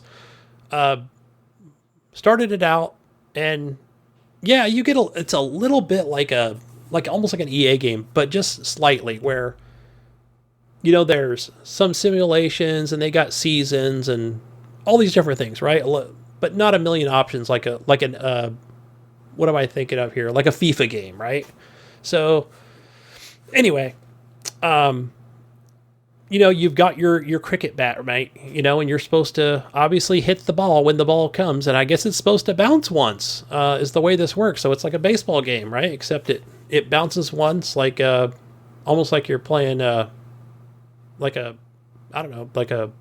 freaking what is it with the racquetball? And now I'm trying to think of the name of the sport here, but anyway. Talking about like ping pong? Yeah, right, like ping pong, but more, this one, right? That one. Yeah, so it's, yeah. But I don't know. I kept hitting the ball pretty far, and it's like it's got this perimeter to it, right? And then you've got like a little bit of space and then the stands. So I'm like, okay, I guess I hear a lot of cheering and the guy's not saying disqualified, so I guess I did good. So I played through that entire match, right? And I'm like, I don't know. I don't understand these numbers because... I'm pretty sure disqualified probably doesn't mean good. Yeah. I don't know. All these zeros, what does it mean? And then... So one of the cool things I thought... Hit the sticks or something? Yeah. Or is that something else? Yeah, you get to choose whatever the next batter is, right? If they even call them that. Just like the other way around, who's going to pitch next or whatever. Again, I don't know all the terminologies, right? I was playing England against Australia. Okay, Oh, not a fucking clue what I was doing. By the way, I've tried to play that game a couple times when they do the Game Pass quests or whatever, and just, I don't get it. yeah. It's funny. I never even activated that thing. I haven't been on that. I do collect my things through Game Pass though. I usually get it. I try to get at least $10 a month out of it. But so yeah. So now it's my turn to pitch. Jesus. Now that part I think was pretty cool. I thought, okay, this is fine. Because I wanted to play through the entire thing. Again, I didn't write anything down of all this, all the different terminologies for everything. I was like, fuck it, I'm just gonna play through it, man. And pretty simple, right? Like, hold down the A button for a strong pitch, and X will be a wild pitch or whatever it might be. And there were other options in there too for, throw just like baseball, same thing. And so I thought I did pretty good. Like the guy could barely hit the goddamn ball. Like he's not hitting it out of the park. But one of the things I noticed, Jesus, was where, okay, let's say that person hits the ball and nobody like, they don't exactly catch it, right? I guess if they touch it while it's rolling, or they catch it before, they touch that ball before it even goes out of bounds, then, it's almost like an out, right?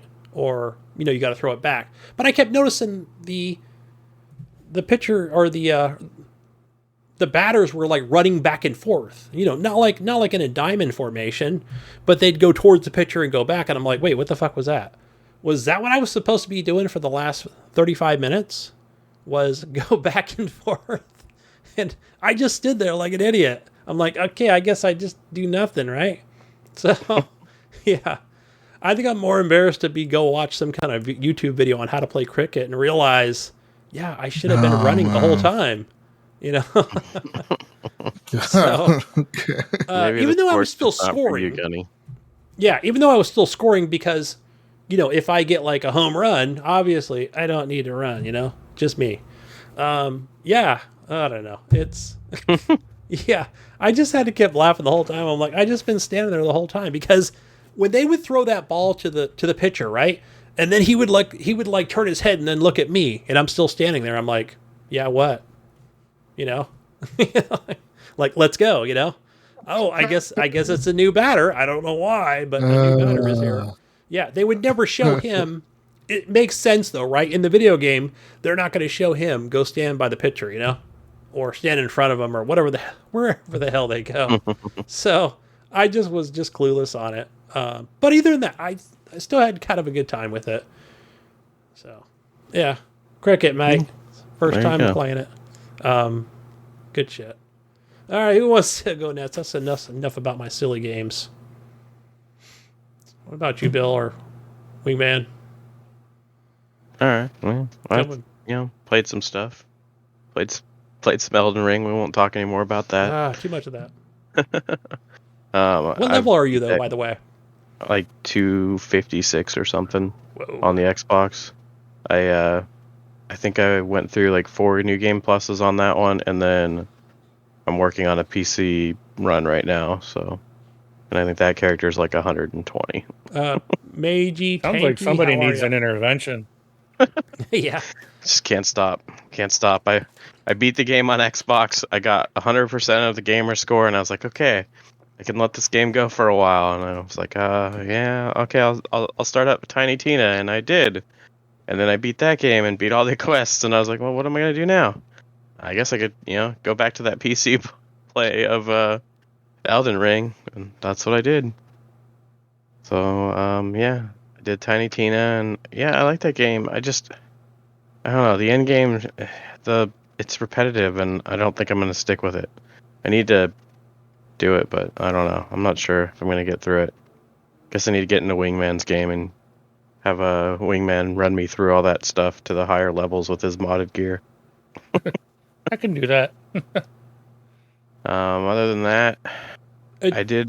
Did you? I didn't listen to this week's TXL. Shame on me. But did either of you play the new DLC from Tiny Tina? That is out, right? Yeah, it's kind of lame from last week. Okay, yeah, that's what I've been hearing. That's what I. Yeah, it's kind of. It's kind of just the end game, but it's like not as versatile. Like you can't really. I don't know. It's crap. It's crap. Yeah, it's probably one of the worst Borderland expansions I've played. Usually they're really good. And that one, just boring. But yeah. Besides that, I did some achievement hunting, and I've gotten quite a bit of gamer score over the last days just buying like the cheap Chili Dog Interactive or whatever. There's like 3 or 4 companies. There's a lot more than that. There's a bunch of companies now that are just making these $5 games that'll get you 1,000 gamer score in less than a half hour. So I've been doing some of that. And then some of them are even updating them after a few months because there's some kind of thing in Microsoft's rules where you can add more achievements after like 3 months, I think it is. So like some of these games that were $5, they just keep updating. So they're like 4,000, 5,000 gamer score that you can just get super easily. Besides that, I did check out Bug Snacks, former PlayStation exclusive. That's a weird game. Just beating these weird creatures, these bug snacks, and their arms and shit'll turn into strawberries or whatever. My kid got a kick out of it, so I guess that's all that matters. I also checked out that House of the Dead remake, and oh man, that's terrible. It's really bad. Like I don't know what I expected. I was like, I was curious how they were gonna do a light gun game without a light gun. Well, they didn't. It's not good. Besides that one, I did check out Stanley Parable because that came out the other day, and it's a game that I've been wanting to try on PC for a long time, and I'm pretty sure I own it, but I just never got to it. And yeah, that's a weird game. It's a lot of weird shit where the narrator's just like, "Oh yeah, you were curious about where all your fellow employees went to, so you went to the break room or the meeting room to go check it out," and then it's like, all right, well, you have a left and a right entrance. Well, you would go left to go to the meeting room. And if you go to the right, he's like, well, I guess you're going to just wander around a little bit. This is the weird, funny narration. And then some kind of weird mind control shit. It's weird. But yeah, it's pretty fun. And then today, I played this game called Who's Your Daddy? It was like 1,000 gamer score in like 30 minutes. And it's a it's a trial. You can get a 2-hour trial on Xbox, and it's about a half hour to get all the achievements on that. So it didn't cost anything, but it's weird. So it's a multiplayer game. I think you can have more than one of each, but one team is like the daddies, and the other team is the babies. And as the babies, you're trying to either kill yourself or just cause a bunch of shit, like go jump in the pool and try to drown yourself or put yourself in the oven, and the dads have to try to stop the baby from doing it. It's fucking bizarre. Sounds really It's bizarre. really dumb fun. Like one of the achievements is just as the baby to like, drink 50 gallons of bleach. Wow. Okay. Yeah. That's kind of weird. Yeah, it's a weird ass game. Yeah. Like I said, it was an easy 1,000 gamer score, so I was all about it. Okay, Mayo played that game. Yeah. Okay. Yeah, it's bizarre, man. And then and that one that Mayo was linked in the Discord earlier or the other day. What was that one? Oh, the Just Die Already, which is a weird game where you're playing as like elderly people, and it's got the almost goat simulator mechanics and like ragdoll physics, so you'll just randomly like get cut up and lose a limb or something. It's another weird game. But overall I think that's pretty much it. I did check out a game on the Epic Store actually called what the hell is that game called? What's that? It's like that cartoon. Yes. MythForce. Oh, never mind. And it's early access, but it has a lot of potential to be something really cool. It looks like a Saturday morning cartoon, but it's a roguelike game. There's just all this stuff about it that's just kind of like, okay, that needs to be refined, that needs to be polished. Like the difficulty is really hard, and it doesn't feel like it's hard because it's trying to be hard. It almost feels like it's hard because they want to extend out the content that's there so that people don't blow through it real quick. And then there's What else was there? Oh, progression's kind of weird too. Like their numbers need to be increased. Like you'll get 1 experience for completing a round, and granted, you only need like 10 or 20 to progress and level, but it's just like, no, 1 experience doesn't sound good. Just add a couple zeros to the total, and it'll be the same number, but it'll look better and give more satisfaction. But yeah, there's just little stuff like that, and I really hope that they polish it up and get it in a better state, because it's a lot of fun, and it definitely brings back a lot of that He-Man nostalgia. And the art style kind of reminds me of like that old Dungeons and Dragons cartoon. Yeah. That's So what is that game called again? MythForce. MythForce, yeah. Okay. Yeah. I think that's about it. Is what I've played recently, yeah. Nice. All right. Yeah. What about All you, right. Mark? I've gotta say it. It's Jesus' favorite game. He loves it when I talk about it. Gems of War. Gosh. Still play that. Also played Fortnite. So my 2 favorites that he loves to hear about. I wanted to mention too. You were talking earlier about playing games on the cloud. I actually did one too recently, and it's not like a first person shooter or anything. It's not a big thing, but I did Unpacking, and I was like, I'm gonna play this in the cloud and see how it goes. After a while, I forgot I was even playing in the cloud. Exactly. I mean, again, it's a very basic, simple game, so it doesn't require a lot, but the fact that I could even play a game like that, not installed on my Xbox, just playing through the cloud, not knowing the difference, I was really impressed. So, and I've done like Minecraft Dungeons on my iPhone, and that one worked really well. I haven't done it lately, because that was back in when it was first releasing, and I'm gonna have to go back and try it again, just to see what it's like in the cloud. But it was very impressive. But yeah, the Unpacking is an easy gamer score if you don't have it. Just follow a guide. You do need a guide for that one, because most of them are missable. So I recommend watching Macca's guide on YouTube. Another one I bought this stupid thing just because of you can get 1,000 gamer score in less than a minute and a half, and it was Gav Gav Odyssey. It was a really stupid game, but it was 1,000 gamer score in about a minute and a half. So, but anyways, what I have been playing outside of those, I got back into Minecraft Dungeons. They released season 2, and I didn't even know they had a season 1. And I guess it was free because I still have access to it. But it's like a leveling up, and you get like different little animations and stuff.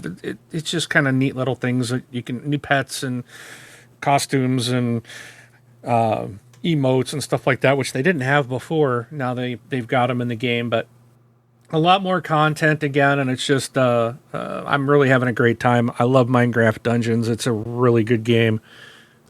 If you like it, Mark, I'm sure I'm gonna like it, because it's one of those things. Remember, I was at the time, I think it might have been you and Conrad, where you guys were just all about that game, and I was like, no, I don't know, like I don't know, it didn't do it for me. There was just something about it. I don't know what it was, but yeah, and I with other games in that genre where Diablo 3 and where I'm like, I don't know, maybe I was expecting too much, and I just need to give it more time, give it another shot. And I don't like Minecraft at all. And when this came out, I was more of it was in Game Pass. I was like, well, I'll try it, and I was hooked. I just love the gameplay, and I actually really enjoy this Diablo. I've kind of told people it's a Diablo light is the kind of the way I describe it. It's not. It's just the little combat. You got your ranged and your sword and your armor, and you get like 3 little special powers or that you can different things you can do, and you just kind of go through the levels, and it's a lot of fun. And there's actually a very they've done so many different things in this game that change up the way the game plays. There's different things where you can kind of bounce from one area to the other, or flying through the air, or spinning through water, or just all these different types of things. And you can have like a golem or a wolf that fights with you. And there's just so many different characters that they've continued to add and build in different worlds. And it's a lot of fun. It's not an in-depth like Diablo 3, but it's something like you can play with friends, and they're more short. You can go through a mission fairly quickly, and it does get difficult. I mean, you get in the apocalypse level, and it's very difficult, but you bring a friend along, and it helps a lot. But it's just a great game that they continue to put out content for. I'm actually surprised how much content there is in this game, and I love it. I love the new season thing that they've added in, and the season pass was like $3.50 or something like that. It was like, it's not expensive. None of the DLC has been. So it's a really great value. And I've got, well, according to the screen I'm looking at here, I got 117 hours in the game. And this was basically a free game essentially. So yeah, I can't talk enough about it. I did play I went back and played some co-op of Tom Clancy's Ghost Recon Breakpoint. I played with Brun and who else was with us? I know who it is, and I'm something Hawk. I always forget his friend's name, gamer tag. Not Nighthawk. No, it wasn't Nighthawk. I'm totally drawing a blank, and I'm gonna get crap for it when they find out. But that was really fun. That was like the first time I did the co-op in that game. Outside of, so it's not co-op story. It was like these co-op, and I forgot what they called it. They just brought me in, but it's an actual co-op mission, which was a lot of fun. I really enjoyed that. Breakpoint at this point, and again, I think it was really garbage when it released. It's an absolute different game. They have put a lot of work into it, and it is a fantastic game at this point.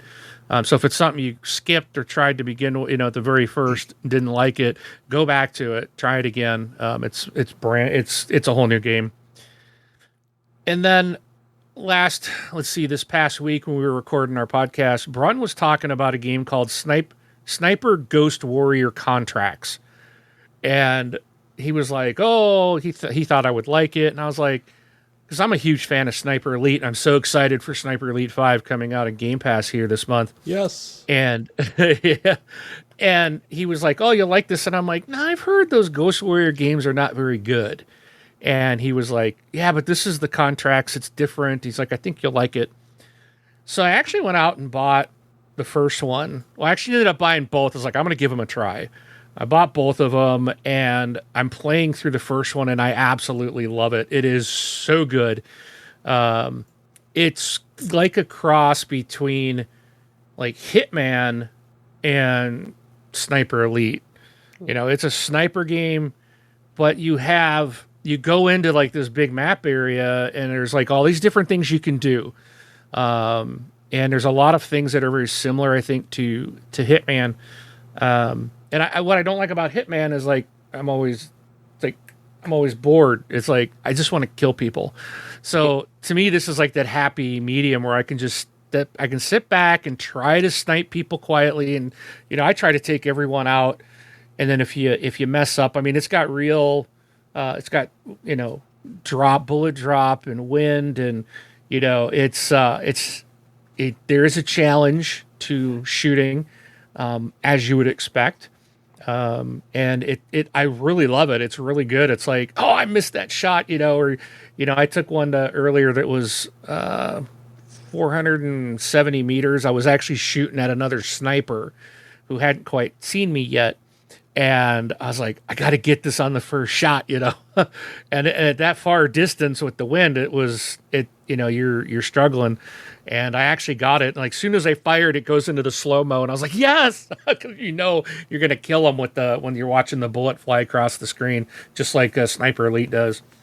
But there's like side things you can do. And there's challenges like taking out eliminating a certain specific character. So you got to find them on the map, and then so you'll maybe you're overlooking a base and you're pulling your binoculars out, and you're tagging everybody, and then when you find the right person, it'll let you know, oh, there's Igor or whatever, and and you'll have a challenge to take him out without anyone knowing, or don't set the alarms off in the base. That one's a tough one.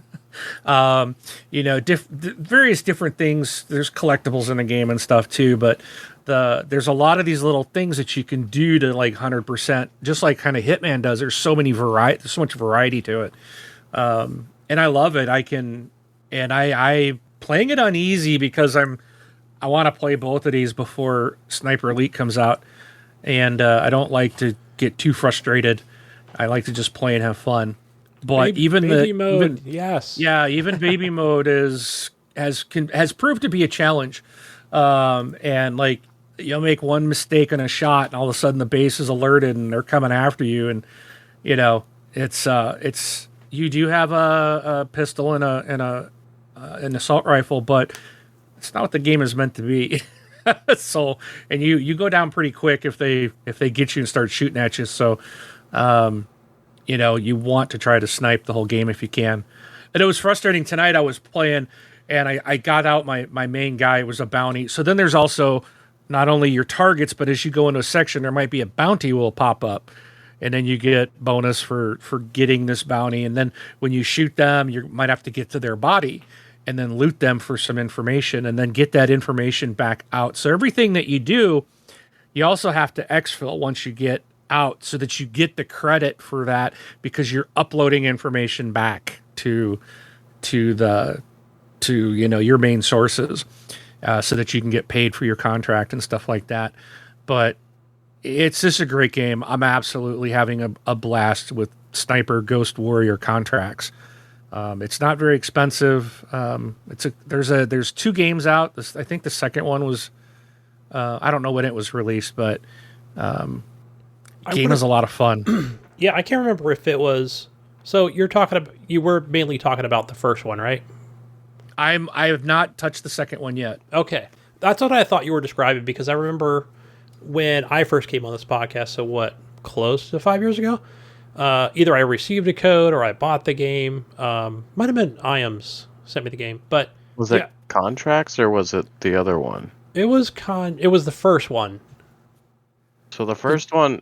I was going to ask, so you can completely go stealth if you want without getting detected? In contracts? Yeah. I have had I think you can. It's really tough to pull off because you also got to make sure that people don't see the guy you drop. So sometimes there's groups of 2 or 3. And then it's like you got to take them out really quick, because they will start to run and cover, and then they'll start calling in people. And in fact, once they're alerted, then there might be a sniper sitting there. In fact, I had it earlier today. I was actually watching a sniper, and I was trying to get him, and he was moving. And as soon as he laid down, and I was like getting ready to fire, and all of a sudden, just poof, I was dead. And I was like, I don't even know where it came from. I don't know if someone came up behind me and got me. But there's tools like you can throw down this like alert thing. So it's like this little spike thing that sits in the ground behind you. So you can place it where you want. And if someone approaches, it's going to, I think, make noise to alert you that an enemy is approaching behind you. And it can happen, just because it's an open map. And you're, so far I've been in like these mountains, and there's different canyon ways to walk. So it is possible that they can jump up behind you, but that it's not like a cheating thing. So when you die, that's nice. It doesn't feel like you got cheated. When I'm getting, and there's also guys that will be on a mortar, and if you get kind of spotted, they'll start lobbing mortars in your direction, and I've got killed by them a couple times. But sometimes I'm able to run around, and so they know where I'm at. I'm going to run around this mountain and come at them from the other end. So they're focusing on that end and shelling it, and I'm over back at the other side now, and I'm going to start picking people off again. So I think you can, but again, it's it's real hard for me to be that patient. Or if you just mess up your shot, which is easy to do when you're taking long ones. That was one of the things I didn't like about the original Ghost Warrior was it seemed like it was really easy to get detected, and most of the fights just turned into an assault rifle battle. Yeah, that was the situation for me. And that's like the Ghost Warrior game, and that's what I was telling Braun. I'm like, I've heard these are, you take your first shot and everybody on the map knows where you're at, and they're shooting at you. This one, I haven't found that to be the case. Oh, okay. In fact, better. But it might be because I'm playing baby mode. So you get like when I start shooting, you'll see them kind of like, something's going on, and their little icons turn red. And then if like, kind of like I think like a Splinter Cell, if I'm thinking correctly, you'll get that little like their little detection thing will start to grow from like yellow to red, and it'll get bigger. It's like when they are, they're looking for you, or if they're right on you, it's red, and then they like the alarms are going off. Then they're after you. But even then, I've been able to run and find some other ground, and usually go backtrack and take them out. Not always. But I haven't felt like the game is like, oh, there he is, like what I was hearing with the original game. So, again, this is Contracts, and so far I don't. When I've died, I didn't feel like the game was ripping me off. It was like, oh, that was stupid, or I got too quick on the trigger, or I did something dumb, or I got cocky.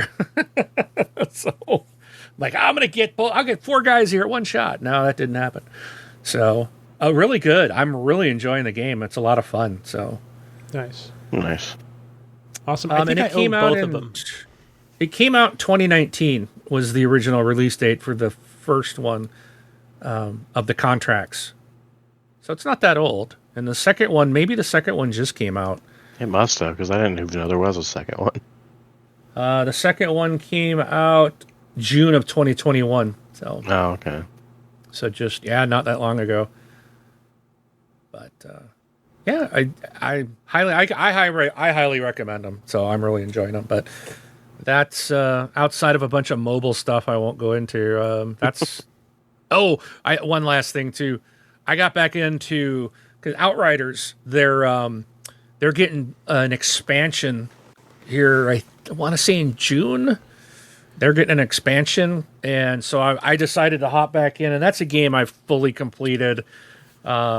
I've got, I think, about 200 hours into that game, and I've got a character all maxed out and everything, and I decided I want to go work on the Pyro, so I'm replaying the campaign now with the Pyro class and working on leveling that one up. That way I'll have I'd like to have 2 fully leveled ones up by the time the DLC comes out, or the expansion comes out.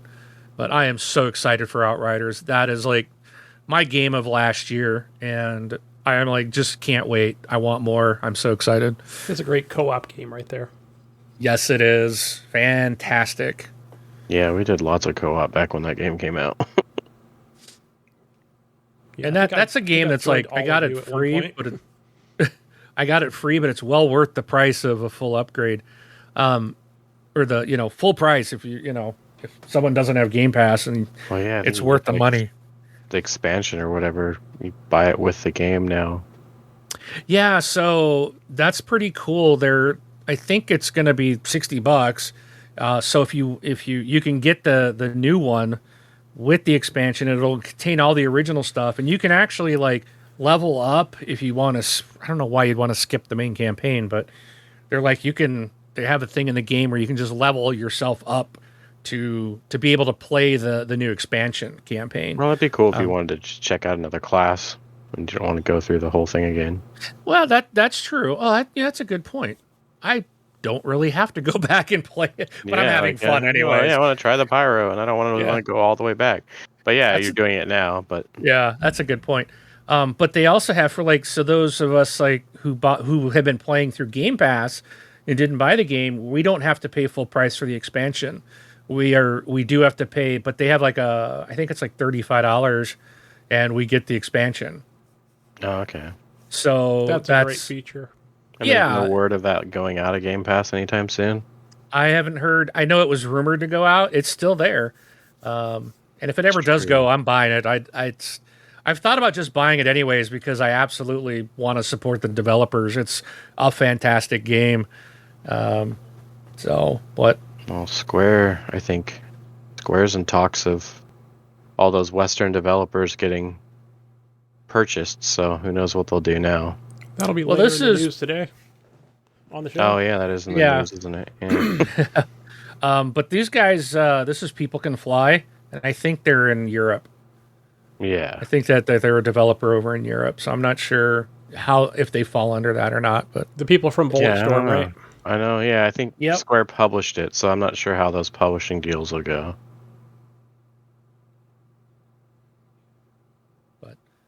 yeah, that's kind of what I've been playing. All right. Oh, okay. Real quickly, Jesus, before we move on to the next segment, another game I forgot to talk about was that Ryan bought yesterday as a game share partner was Rogue Legacy 2. So I did play probably about an hour of that yesterday, and it's very rogue-like. How about that? I know I put this in before Ryan even bought it. I think a couple days ago I was like, oh, this is going to be a Mayo game. You know, this is Dead Cells. And seeing how I've never played a, Rogue Legacy 1. Maybe I did back in the day. I bought that too. Yeah, it's wow, there's a lot to this game. Again, I know this game is probably OG, but it is very much a Dead Cells game to me. Like it just has a lot of those, same elements to it. Just goes on to where, hey, you're going to go on a run. You've got teleportations and stuff in the different rooms and killing enemies. And then once you die, you're basically coming back to, kind of like the hub area where you can then spend your money on upgrades and things like that. Yeah, because the way they explain the whole roguelite aspect of that game is that your next character is basically the heir of your like your son or whatever or son or daughter or whatever from the first or the original character, and then it just keeps trickling down, and like sometimes they'll have like different stats and stuff.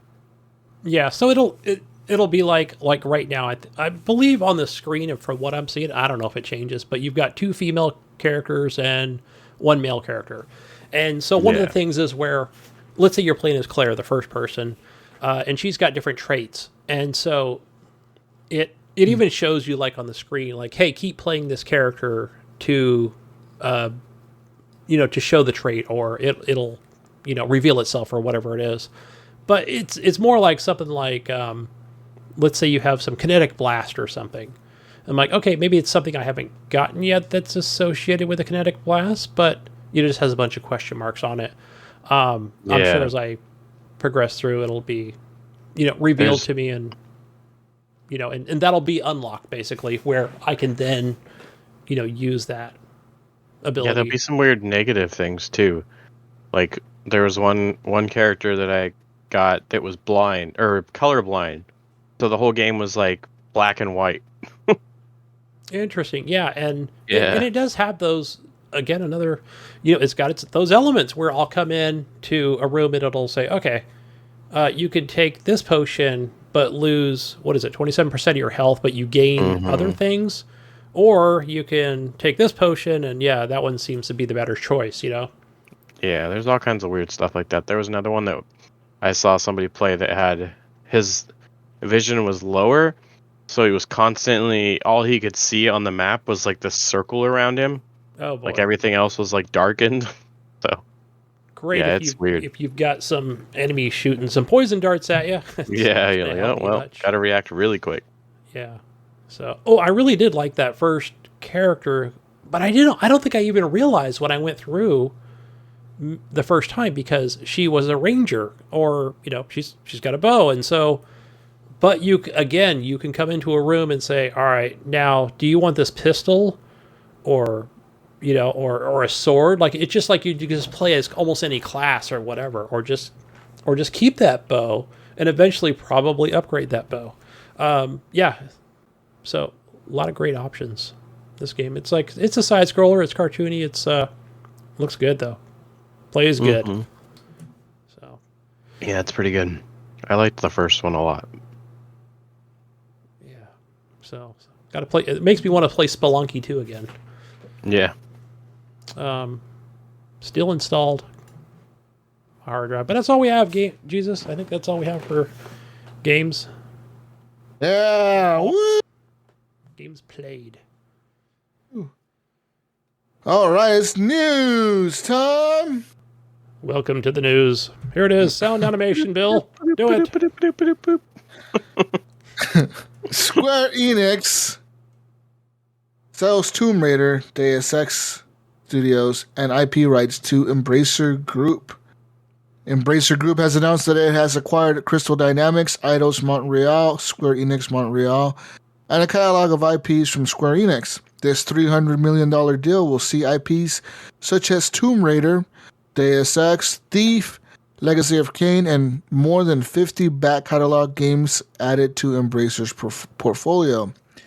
They said, "We are thrilled to welcome these studios into the Embracer Group.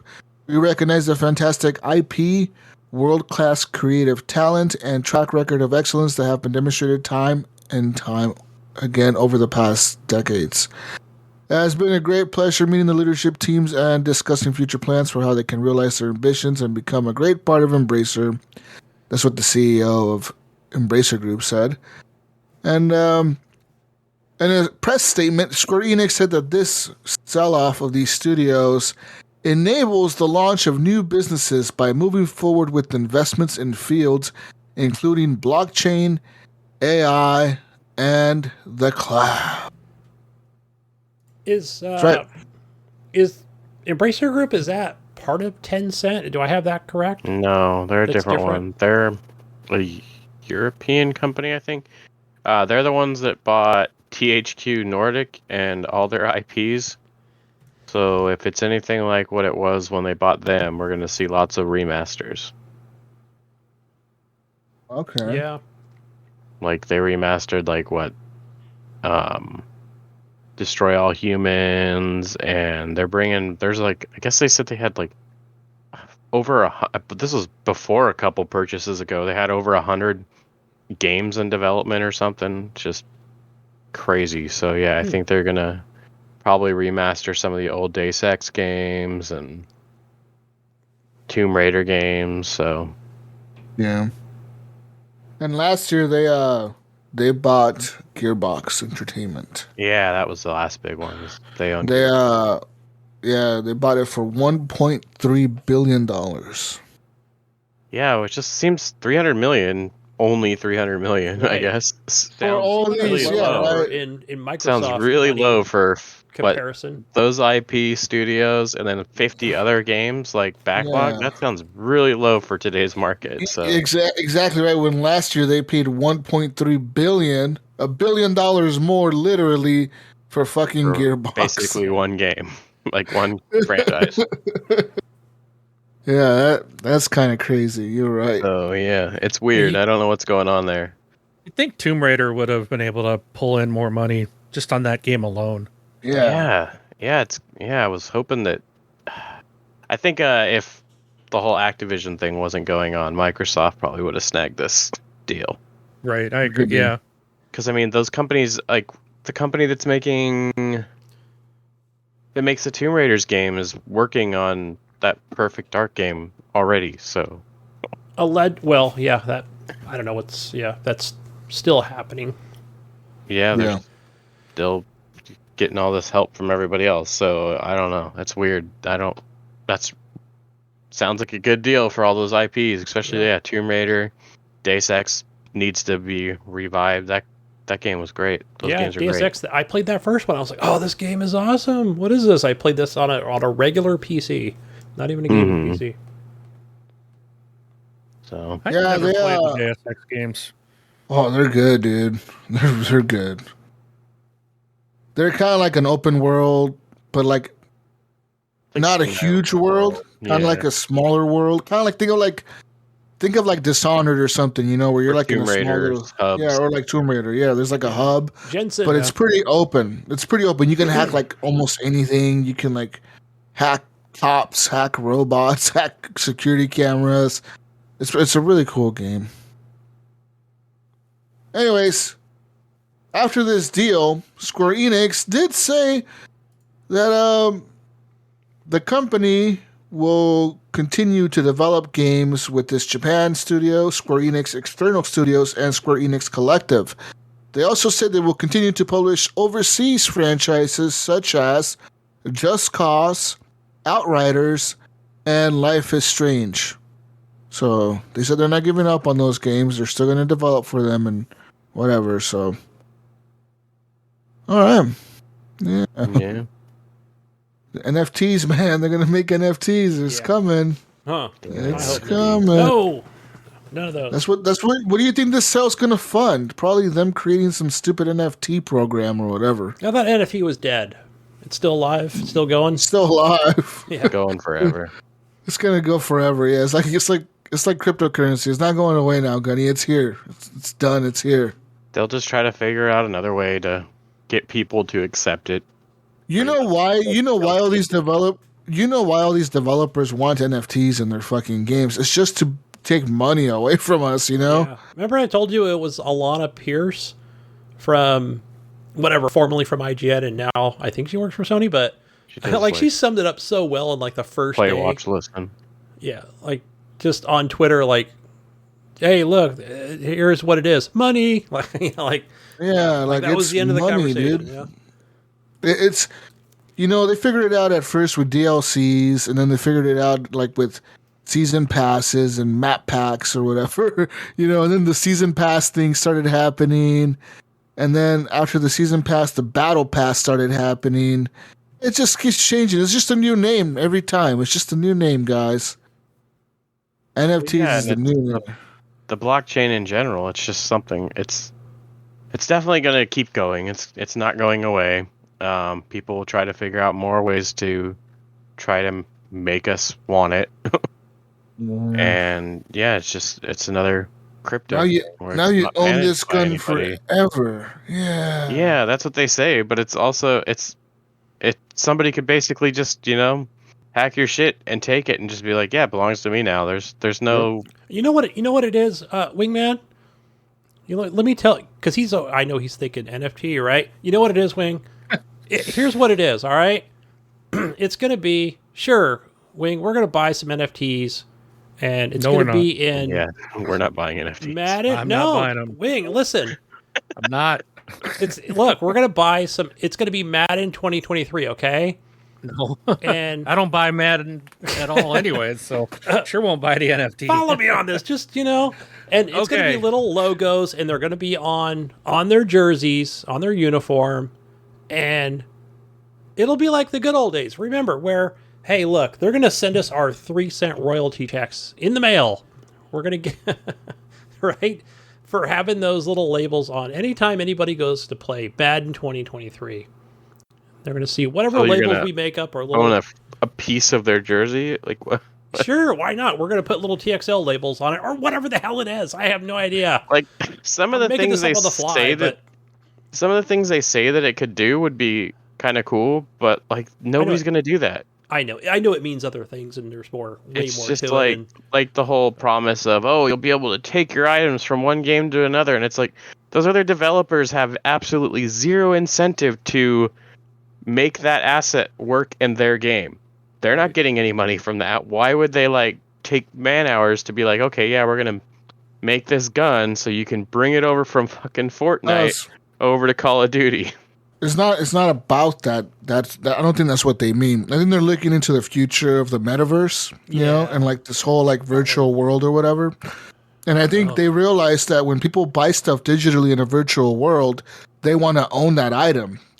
So whoever figures out this NFT shit and this blockchain and creates one that actually is stable enough to be used in the world like that, that's the future they're looking at. That's what they're thinking. Okay, we got to make these blockchains and these things to be able to buy digital items because of the virtual world that's coming, dude. So everything has to merge into one multiverse for it to work. Yeah. I don't know. Here's what I'm thinking, guys. So Ready Player One, basically. Yeah, Ready Player One. It's happening. It's happening, Wingman. No, I know. I'm just thinking if it's somebody like Ninja, for example. Who's that other guy?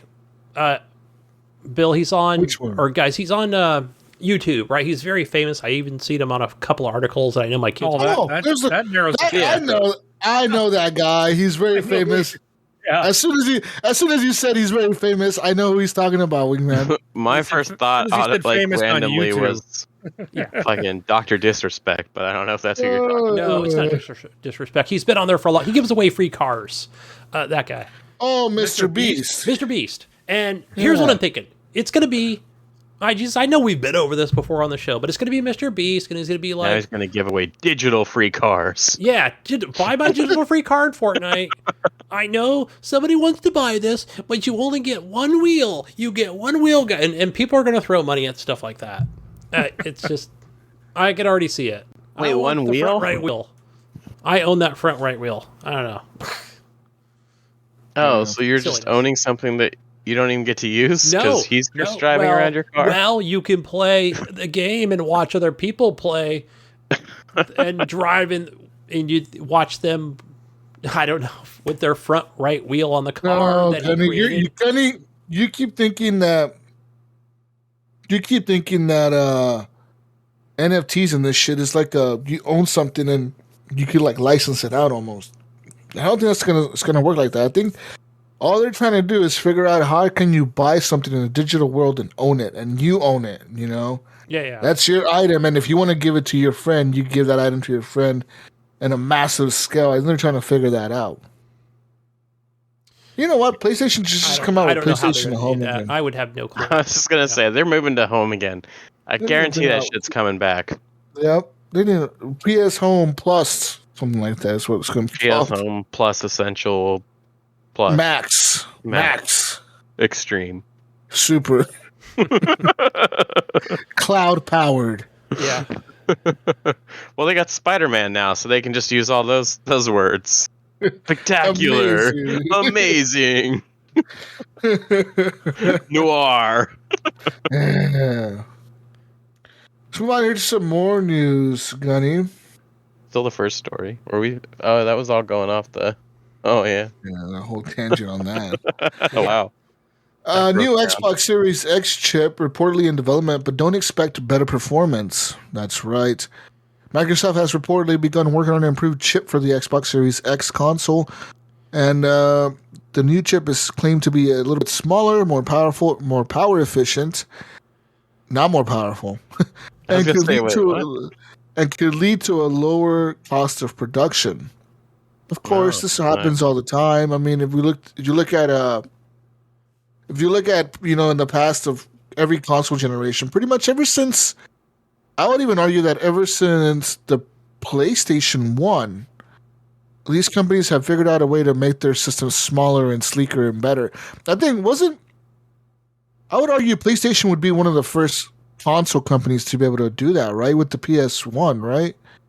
Because they had the regular PlayStation 1, then they released the smaller PlayStation 1.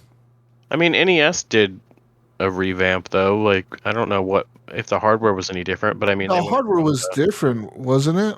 Yeah, they went from, like, the front loading to the top loading, so I don't know what exactly they traded, but I think those were one of the first ones to reiterate. But I don't think that the way they did like a new console generation, almost like Xbox did with the One X or whatever, is more powerful. Where I think PlayStation was, like they said, the PS1 is the PS1, and if you buy the new PS1, it's still the PS1. They're all PS1s. Oh yeah, they all the play PlayStation PS1 Entertainment System, and then it was the PS1 O&E. Yeah. Then you could buy that little screen for it. Yeah, those games. Yeah, like that's cool, man. Anyways, Xbox, new hardware. Apparently, they're working on it. I wouldn't doubt it. Yeah, there's gonna be revisions. That makes sense. Yeah. I'm still waiting on I mean, PlayStation already did it. Like a Chromecast type of USB stick you just plug into your HDMI port on the TV, and there you go. That just seems like such a no-brainer, doesn't it? At this point, it has to be happening. I'd expect it to be announced here at their upcoming presser. So I think we'll see it this year. Yeah, I think so too. I can't think of what I would use it for at this point because I have a Series S. You do, but like I said, man, think about how many people, like little kids, do not care what they game on. They don't care if they play on a fucking 4K TV or a 720p TV. They don't care. Why you have the Series S. Yeah, you throw $50. Yeah, $50. plug that shit into your TV. Yeah. I remember I said Wing on the Travel. show. I said, When I you know, used- if you put that into a Target, Walmart, and you put those on racks, you know, like you said, with the $50 thing, and Yeah. it just like play the, Or you like know, a play all bundle these that games. comes, comes with a controller for like 50. Well, I don't know. It'd probably have to be because you gotta have a controller with it. Do a controller bundle with it.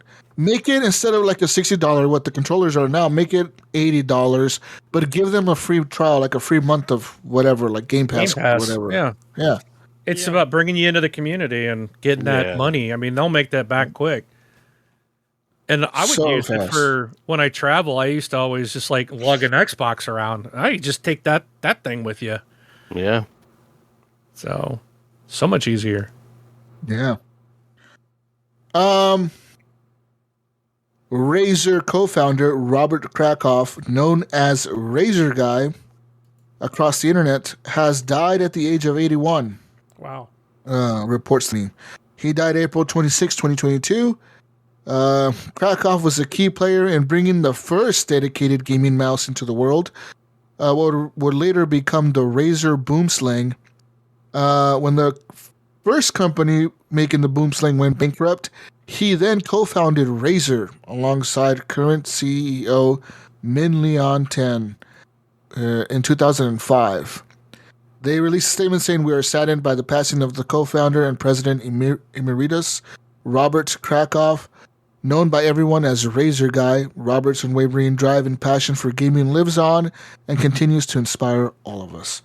So, Yeah, damn, he's the reason for your gaming mouse. Yeah. pretty much, right? You think about it. Like, yeah, anything, even other brands, like, Even it think of all think of originated from his design. think of what, like, how big gaming peripherals have become in the PC world. You know, probably because of him. Yeah. Rest in peace, Rob. Thank you.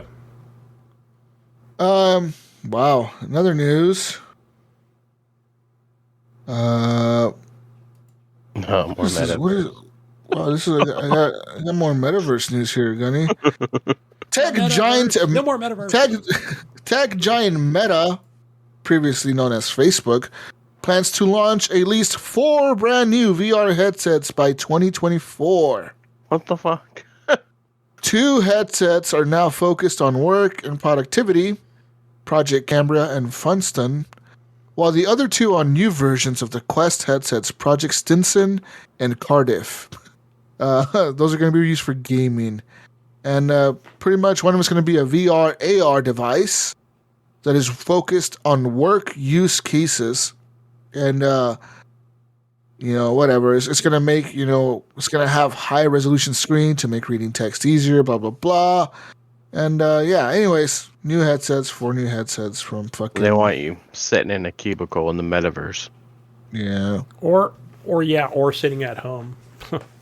Or, I think Zuckerberg's weird little thing where, we have meetings in the metaverse all the time, and they're just, like, sitting in a fucking meeting room. I was like, what the fuck? Yeah. Yeah. We can sit at home with our little headsets on, except we actually look like we're in the conference room. Yeah. All together. Valve has been hard at work deploying substantial updates to the brand new Steam Deck over the past few weeks, with the optional beta version of the device operating system already loaded with a number of much-needed improvement and upgrades. But not everything seems to be going to plan. However, as one Steam Deck user may have discovered with serious flaw, it says here, a person on Reddit, discovered the system's input latency. And, Anyways. Man, they fucking pushed my pre-order out to Q3 now. Did they? Yeah, it was supposed to be here. It was supposed to be Q2, and I was basically in the list that was going to get it now. Okay, yeah, I heard somebody pushed else it out too. till I think it's talking to September to, or no, I think it's July to September now. Yeah, I know my son finally got his eyes on that Steam Deck. He's like, hey, there's a Steam Deck I want. Like, all right, he's just a general gamer, right? But I'm like, dude, well, if you order it now, you might get it in 6 months or 6 to 9 months. Good luck. Yeah, I just want it for like the smaller games, basically. Yeah, that's what he plays, so it would be perfect for him. Like, I guess I could use my Switch. I just don't like it. In other news, a person was live streaming the brand new Nintendo Switch Sports, and during his live stream, he was playing the tennis game or whatever, Mail's been playing that. and the Joy-Con flew out of his hands. Just Back to that accidentally again. or purposely. And he busted his monitor. Yeah, nice. So, anyways, just be careful, people. You know that stuff happened a lot back in the day too. Remember? That's what the Well, wrist strap okay, is for. Yeah. Yeah, like, do I mean, people not use that? nunchucks. These are attached to your, to your Switch. Yep. But I guess No. if Another you're news. flicking, yeah, then it would just fly off. No, you hold it on in your hand. Yeah. People are just lazy sometimes. They let their Yeah, hands it's go. like not Oh, moving yeah, on that's there. right. You could do that, yeah. Yeah, you detach it from the Switch. Anyways, another news, the CEO of Intel has now warned that a global shortage of semiconductors will now likely last until 2024. It'll keep Dun, going. dun, dun. It'll keep going. Next year they'll say 2025, yeah. Yeah, it's gonna keep going until The year after that will be 2026. Yeah. those U.S. manufacturers actually get going, and then shit's just gonna get more expensive. But High inflation. Here we go. bring Americans' house back. Yeah, America. Fuck yeah. In other news, moving on to some PlayStation news. How's PlayStation? Oh man, what about the Fisher Price guy or the controller beating Elden Ring with the Fisher that Price was a controller? bonus I threw in there, Bill. In other news, PlayStation is now hiring, Gunny. Are you looking for a job? Maybe Wingman is. Not with PlayStation. No. It's about 2 hours away from me. Down. Well, we What the have hell, one Sony? here in Northern California. Says here on this listing, Sony Interactive Microsoft. Entertainment seeks a highly qualified director, corporate development. SIE's corporate development team works closely with SIE's management team and is responsible for identifying inorganic growth opportunities through acquisitions, investments, or joint ventures. So pretty much they're looking for a new acquisitions manager. And yeah. This was after, didn't last week weren't they hiring for like some PC strategy, some shit? Yeah, to get their games on PC. Go to Steam, guys. There you go. Yeah, Solve your just go problem. to Steam. Yeah. Problem solved. Right. I saved you like $250,000 right there every year. Trust me, EA tried this Hire for the me. Origin thing, and it didn't work out twice. Let Jesus can't- work for you. They can't put games day and date onto PC because it would lower the quality of their games. Come on, guys. Yeah, guys. What the hell are you guys thinking? Man. We got quality games on not PlayStation. even in a subscription based. Yeah, they don't want to Yeah, lower the like- quality of their games. Wow. Yeah, that's like the biggest thing outside, like with the PlayStation Plus stuff. Like outside of the day and date, like you don't even have like a PC thing to incentivize. Like that's What are a they afraid big to make thing. money? I don't know. I'm sure this is a corporate decision from Japan. That's tell them this. Well, yeah, they don't understand though.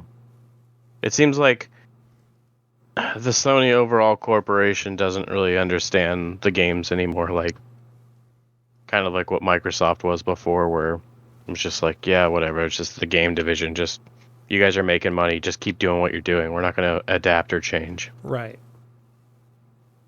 That's pretty much it because they know, like, I mean, at least Jim Ryan, whoever the fuck, he knows, like, man, we're gonna make a killing if we put this on Steam. By the way, on And they're not PC, on wrong. Steam. They'd People make are a ton still of money.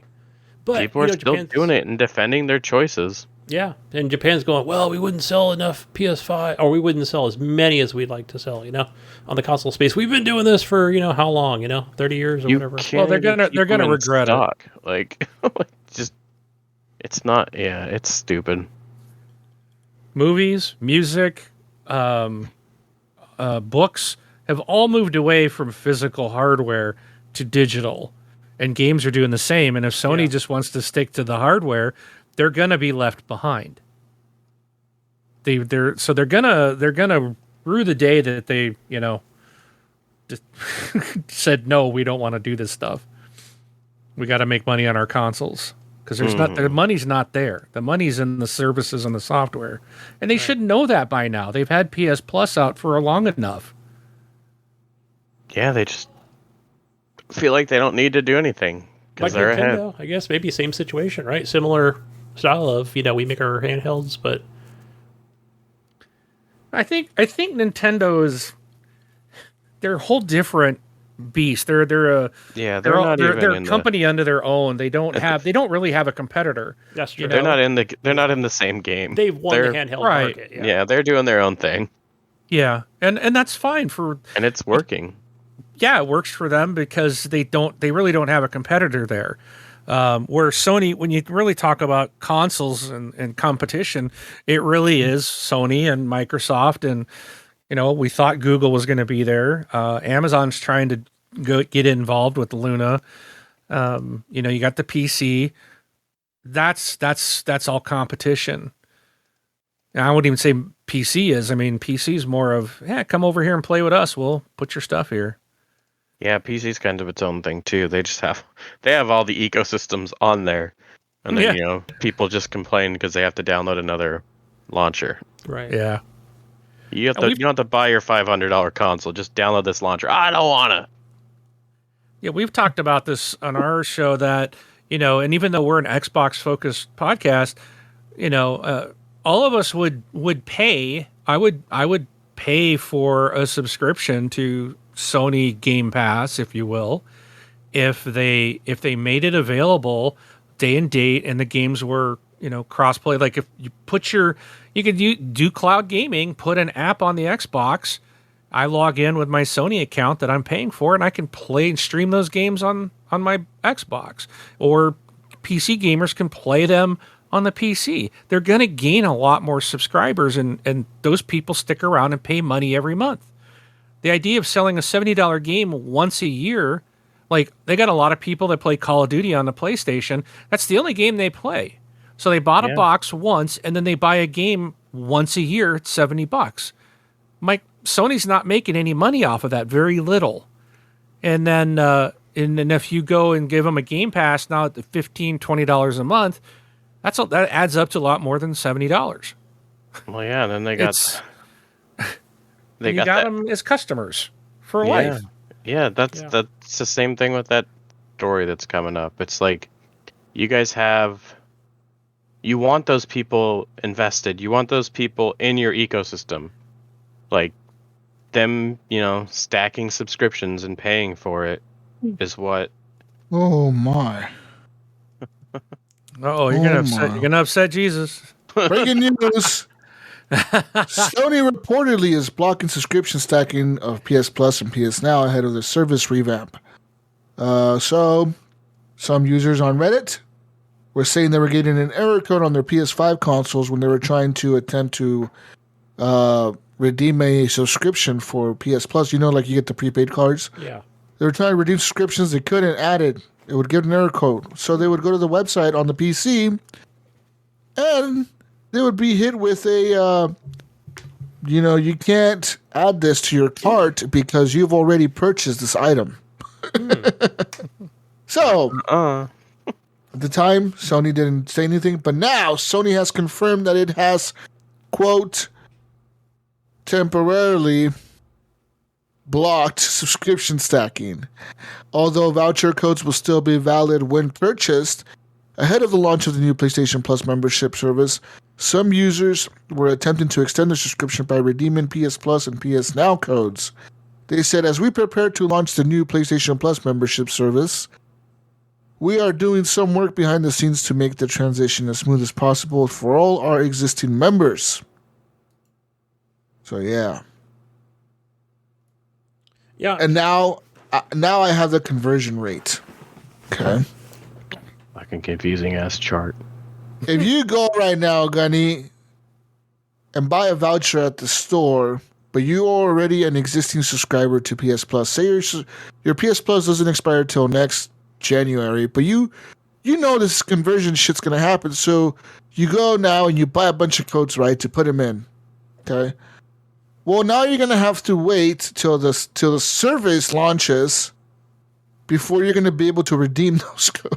Oh, that blows. Okay. Yeah, that sucks. Once the ability to redeem these vouchers becomes available, they will be prorated based on the version of the service you are subscribing to.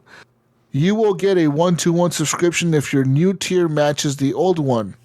For instance, if you're sticking with the basic PlayStation Plus Essential, a 1 year of PS Plus voucher will still get you the 1 year.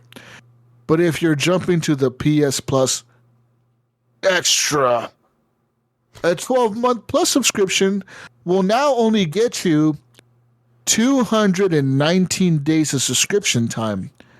While if you move to premium, they're top end. A 12th-month PS Plus subscription will now only net you 183 days. Wow. So they're not letting people get a freebie on this shit. No. No, they're like, no, fuck you. You guys are going to pay the full price. It would have been nice, though. I mean, yeah, they would have said, like, fine, let's do it like Xbox did it when they were first coming out with Game Pass and just keep stacking it for 2 years. You can still do it. It's still a thing on Xbox. You could, if your subscription runs out, you could stack 3 years of gold on there and then just upgrade to Ultimate and get all that for the same thing. Yeah, no, well, I think they stopped it. There was something that came out. It was a while back, Bill, that they stopped a bullshit move from fucking Sony. But still, to they do let that. it go for a long time. Yeah. I think it's such a shitty move from Sony to do this to your gamers. Knowing you're going to launch this new service, you want as many subscribers as possible to it. Why not let them get a free 2 years or 3 years? Yeah, boost your numbers. Yeah. Like, yeah, and that's what you want. Really. You want it's technically not even free. When you're trying to make these business deals around it, you want those higher numbers. Be like, we have this many subscribers. It doesn't matter what they paid. That's way more valuable, and that's another thing. Because when you go to developers, you can convince some developers to lower the price of whatever they're going to charge you for putting their game on Game Pass. Look, it's going to get in the hands of all these people. Yeah. We have 30 million people at launch, like, boom, okay, that's a big number, as a developer, you're a publisher, you're like, okay, yeah, we want this game in front of those many players, But, I don't know, Sony, it seems like they just don't care. I think they're just like, fuck you, you're going to pay. Yeah. It's like I said, it's the same thing as, it's the start of the PS3 era Sony all over again. It just keeps looking more and more like the same thing where they're just like, dude, we're on top. Fuck you. You're going to buy our system anyway. Isn't it like history keeps repeating itself with gaming? Yeah. With like these gaming hardware companies. Yeah. What like whoever's on top does the stupid fucking decisions that they're just not thinking. Every time. It goes back and forth. Like Microsoft did their whole fuck up with Xbox One and you can buy a 360. Yeah, you can buy. You live in a submarine. Everyone has internet. What the fuck? Go buy a 360 if you're in a submarine. Or like PlayStation 3 with. Oh yeah, it's really expensive, but we're confident that our fan base will get a second job to pay for their PS3.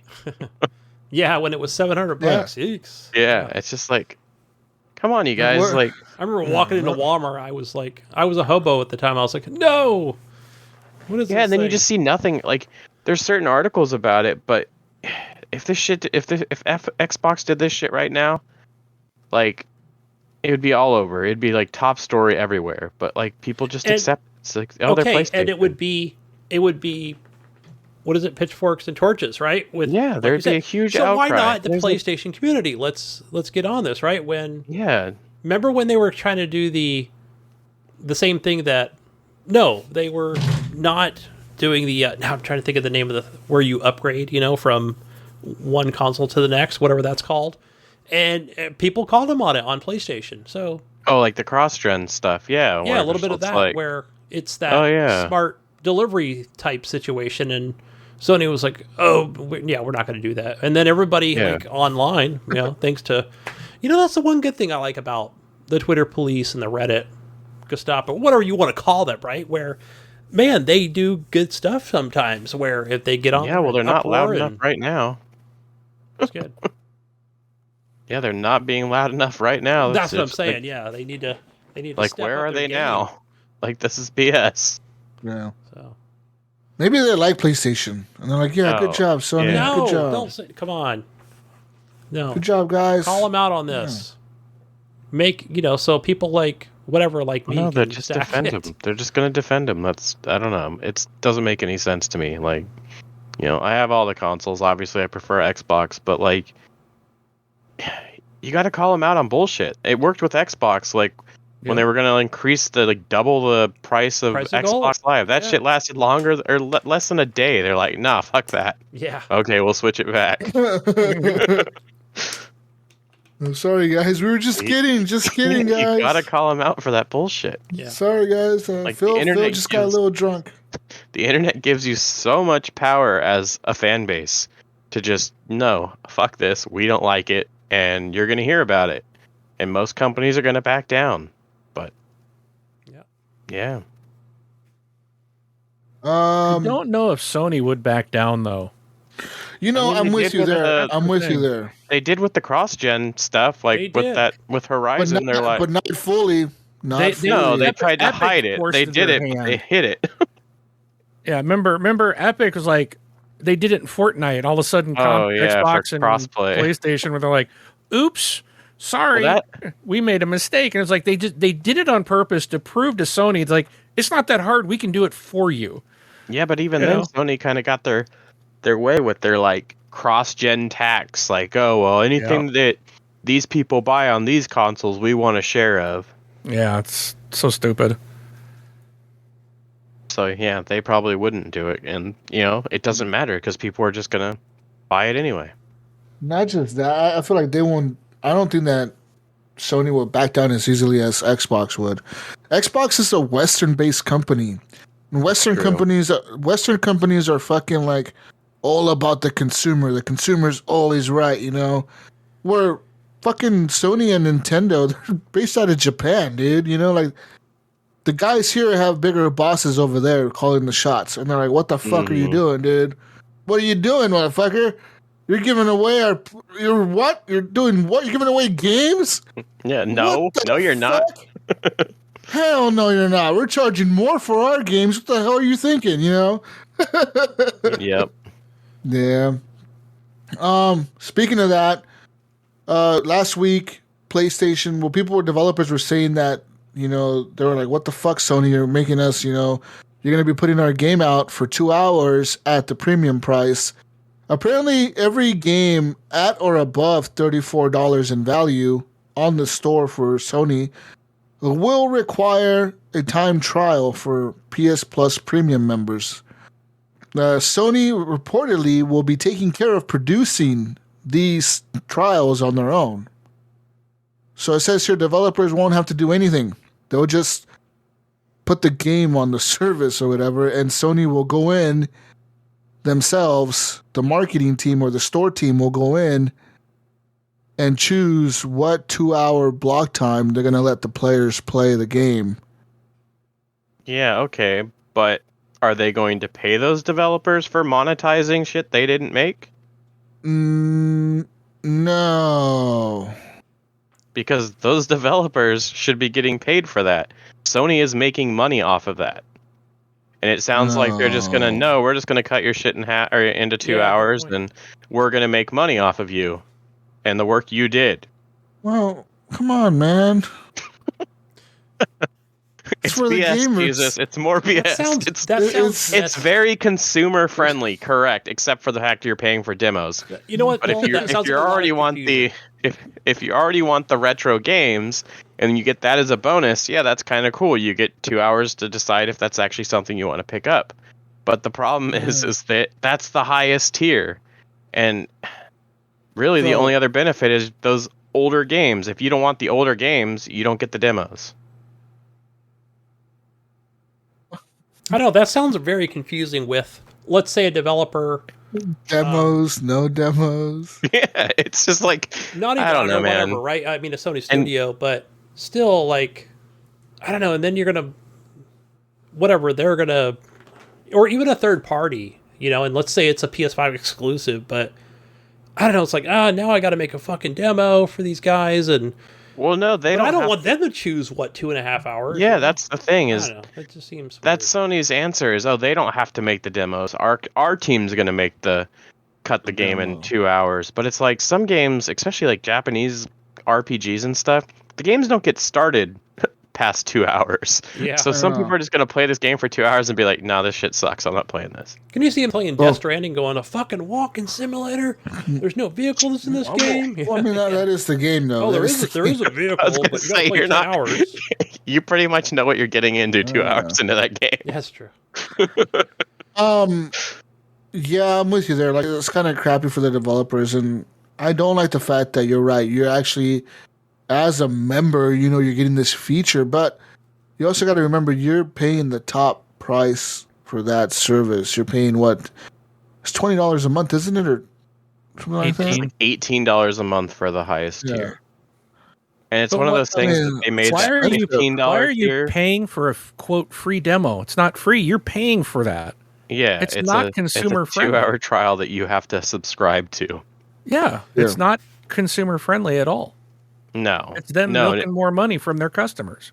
yeah, unless you were planning on paying the $18 for older games, and then you can look at that as a bonus. But even then, it's stupid. Their tier system is confusing to begin with, and I don't understand why the retro games are on the highest tier. That doesn't seem right. And then I was listening to one of the podcasts, and one of the guys wrote in, and he's like, I don't play games online, so I only subscribe to PlayStation Now, and now I have to pay more money for PlayStation Now as my subscription because they're getting rid of PlayStation Now and merging it to the more expensive thing. He's like, so instead of $60 a year, I have to pay $18 a month for something I've already had, and they're taking away from me.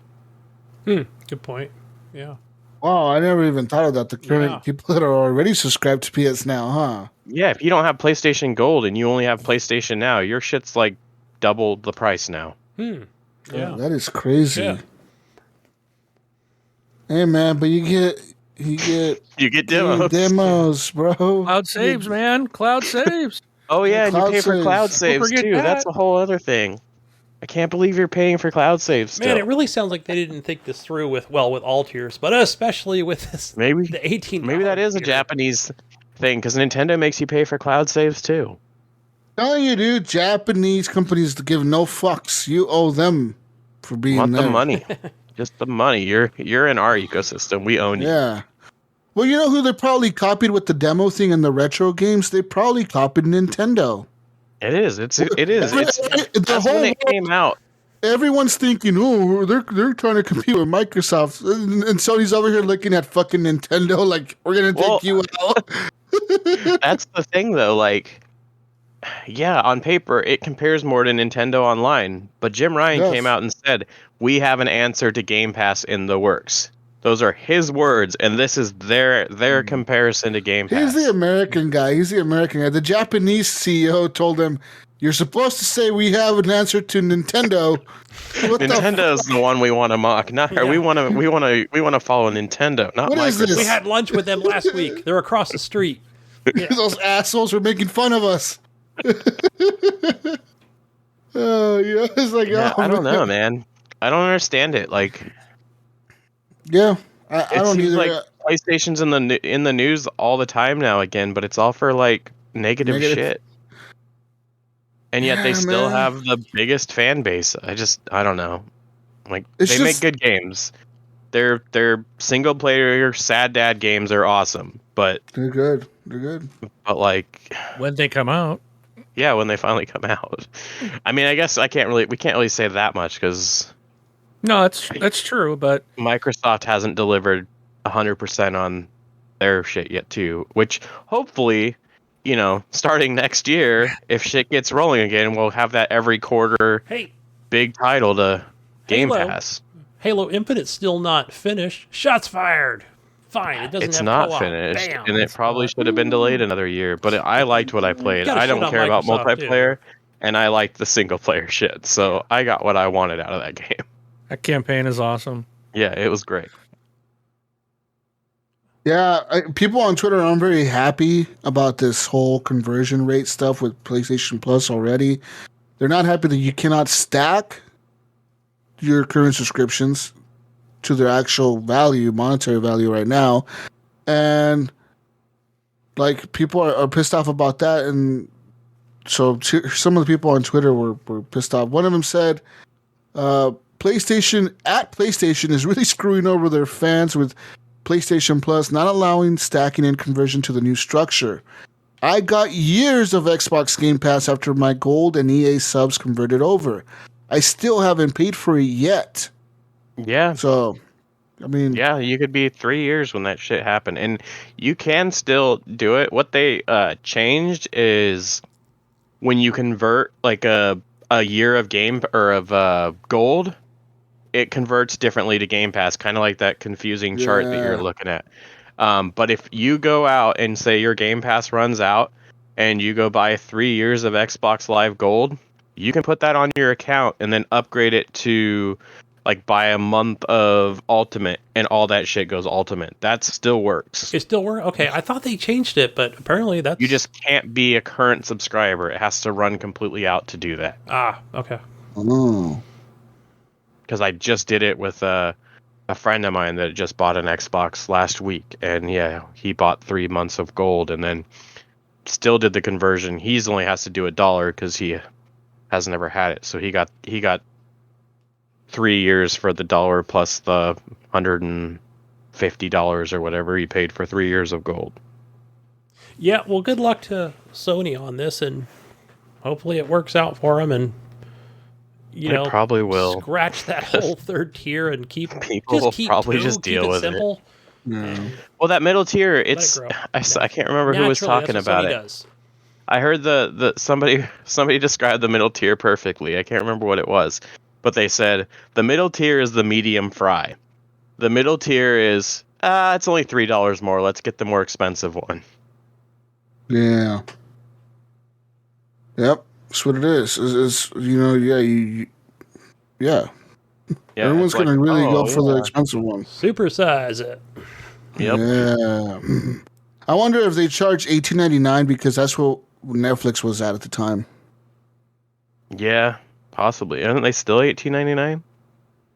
Didn't they go up or something? Did they go up again? Is that what they went up to? I thought they went up to $18.99. I don't know. Maybe they're. I think they're at $20 I bucks pay now. for aren't they? Netflix. I've always had. Yeah, it's always been. I think Amazon. And I think they're. Yeah, I think it's like 19 something. I think you're right. And then I don't know. They're like, oh, we're gonna start doing ad supported ones so you can pay less. And it's just Yeah. I don't know about Netflix, man. I feel like they're kind of falling off. yeah, I like Hulu more. I keep seeing them I don't canceling watch more shows. I don't really watch Netflix at all. The only thing I can't stand about Hulu is the ads, and you can pay to get rid of that too. But Yeah. I don't pay anything for Hulu Hulu, because it's included in my cell phone you get service ads no now. matter what on Hulu. Yeah, I think I've you always do. seen ads in Hulu. Yeah. No, You I think still there's get a ads. No, because There's a I have premium the upgrade the you can premium. yeah. There's a I no have- ad version now. Is there now? They do the intro thing in the beginning, like if you're watching a Fox show or something, like the Fox logo will pop up for like a couple seconds in the beginning, and then the show will start or whatever, you know. But yeah, But- it's extra. It's like almost double the price, but yeah, you don't have any Yeah. ads. I think it's like $15 for the premium. hmm I never Still did cheaper. Hulu because of that. I like Netflix a lot, and there's a bunch on there I watch, but the one service that I'm about ready to kick to the curb is YouTube TV. You want to talk about price increases? In the last year and a half, it's gone from $40 to I think it's now $70. They're jacking their price up about every 6 months. Fucking Google. Wow. And it's like, yeah, I'm like, might as well be paying for cable prices now. It's like That the is whole point. cable I just got rid Yeah, of it's cable like- not long it keeps ago. going up. That was Yeah, the point to especially get with rid of all the other subscriptions. Yeah, it's just like, all right, I think I'm about done with YouTube TV Yeah. because I can watch everything now on all this other Peacock, Paramount, freaking, all these others. Yeah, I'm it's pretty like, much paying for all those now at this point. yeah, it's like, okay, this is getting ridiculous. And Because then freaking YouTube wants more money, and you don't get anything. no, What? And- So Yeah, what was I the deal pay with for- what you do get from? I pay for premium YouTube, but I don't pay for the TV stuff. Yeah, I saw just- that the other day.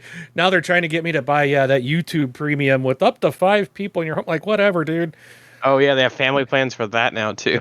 Yeah, it's like, no, Oh. no, go away. Let me ask you this, Wingman. If you're part of YouTube TV, do you get YouTube Premium as a thing? Nope. Nope. Wow. You got to pay separate for that. Oh, Well, that's lame. You'd figure that would be like included, right? It's so expensive. Yeah, I almost think this was You a would Japanese think, but company. it's Google. Yeah, Google's the Japanese company of America. Yeah. But that's all I have for news, Gunny. There's really no other news, no other big news. The initiative provided an update on the Perfect Dark game after they got bought by that Embracer group or whatever. They said they're still working on it. Okay, We're still working on it. still going. They're, huh? they're still going. It's coming Good. sometime. I know there was some shakeup. You know, we read it a couple months ago or less, just within that Xbox studio, and just some male machoism going on and leadership, possible changes, and Did you guys see that? The Matrix Unreal demo. Did you see how somebody modded a Superman flying experience VR in that shit? yeah, I Oh, saw really? that on. Yeah. There was a streamer. Well, I watched him on YouTube, but I was like, "What the hell is that?" You have to have quite the hardware to run it well, but it looks pretty fucking awesome. It does. I was like, "Is that a new Superman game?" And I was like, "Yeah." Nope, it's just that Matrix experience demo or whatever, and somebody just fucking put you as Superman, and now you can fly around in VR. Yeah, I thought That's that was cool. awesome. Yeah. But yeah, man, that's it for news, Gunny. All right. Hey, let's move over to the console corner. All things console, free games and subscriptions included, or free, however you look at it. But for the beginning of May, welcome to May, for PlayStation Plus, you get, for your Plus subscription, FIFA 22. That's going to be available on the PS4 and the PS5. I think that's also And- coming to Game Pass this month. Yeah, so also there. But the second game you're going to get is Tribes of Midgard. I think that's on the PS4 and also the PS5. That's one I've been wanting to check out. I have it on a lot of wish lists. And Is it that looks the? cool. Is that top-down game? Yeah. Yeah. I I guess it's really hard, but it looked really cool. think I So watched. I might like- actually turn that one on and try that. yeah, there was like I think I don't it's like think 3 or Lord 4 Elden players. Ring would find anything hard. Yeah, if you play that, you Elden can play Ring's- anything. Yeah. No. No, Elden Ring's not as hard as the other games. You know, Oh, yeah. Like I usually fall off all the other FromSoft games. I beat Bloodborne, but I had a lot of help with friends and those bosses. Wing, I think you're all- gonna like this game. I think you'll like What? Tribes of Midgard. Yeah, too bad Xbox didn't have 2-hour trials. Yeah. If only Yeah. Xbox allowed me to pay for that. Oh, Oh, Yeah, I yeah. still wouldn't have them. Wouldn't you be 2 hours in and you'd be already, where do I purchase this game? How much is it? Yeah. All right. And your last game over here is Curse of the Dead Gods for the PS4. So That's an awesome game. yeah. For some reason I could not get into that. It was more that Hades clone, right? Yeah, it was kind of Hades. like Hades, but different, a little bit different. Yeah. Another new thing that I've added to the console corner here, guys, because I just noticed it, is the PlayStation Now. For the month of May, available on May 3rd. You get Naruto Shippuden, the Ultimate like Ninja that. Storm 4. Was that Soul Calibur 4 and Blasphemous? So all three of those games coming to PlayStation Now. Moving over to the land of Xbox Gold. If you still have that gold and you've got Ultimate, you can claim the Flame in the Flood. So it's a good little... That's a good one. Arcade game where you play as a girl and a dog and go up and down and go water rafting. But you do go on land and collect and build things and build fires. So, and your second game for the first part of May is Sacred 2 Fallen Angel. So that's your, I always say backwards compatible game because that's essentially what this is. That's like 360, right? Yeah. And, well, over here on to the Game Pass section. So what game? It's usually a game I've already played, but this week. But you do get 7 Days to Die. So did talk about that game, but yeah.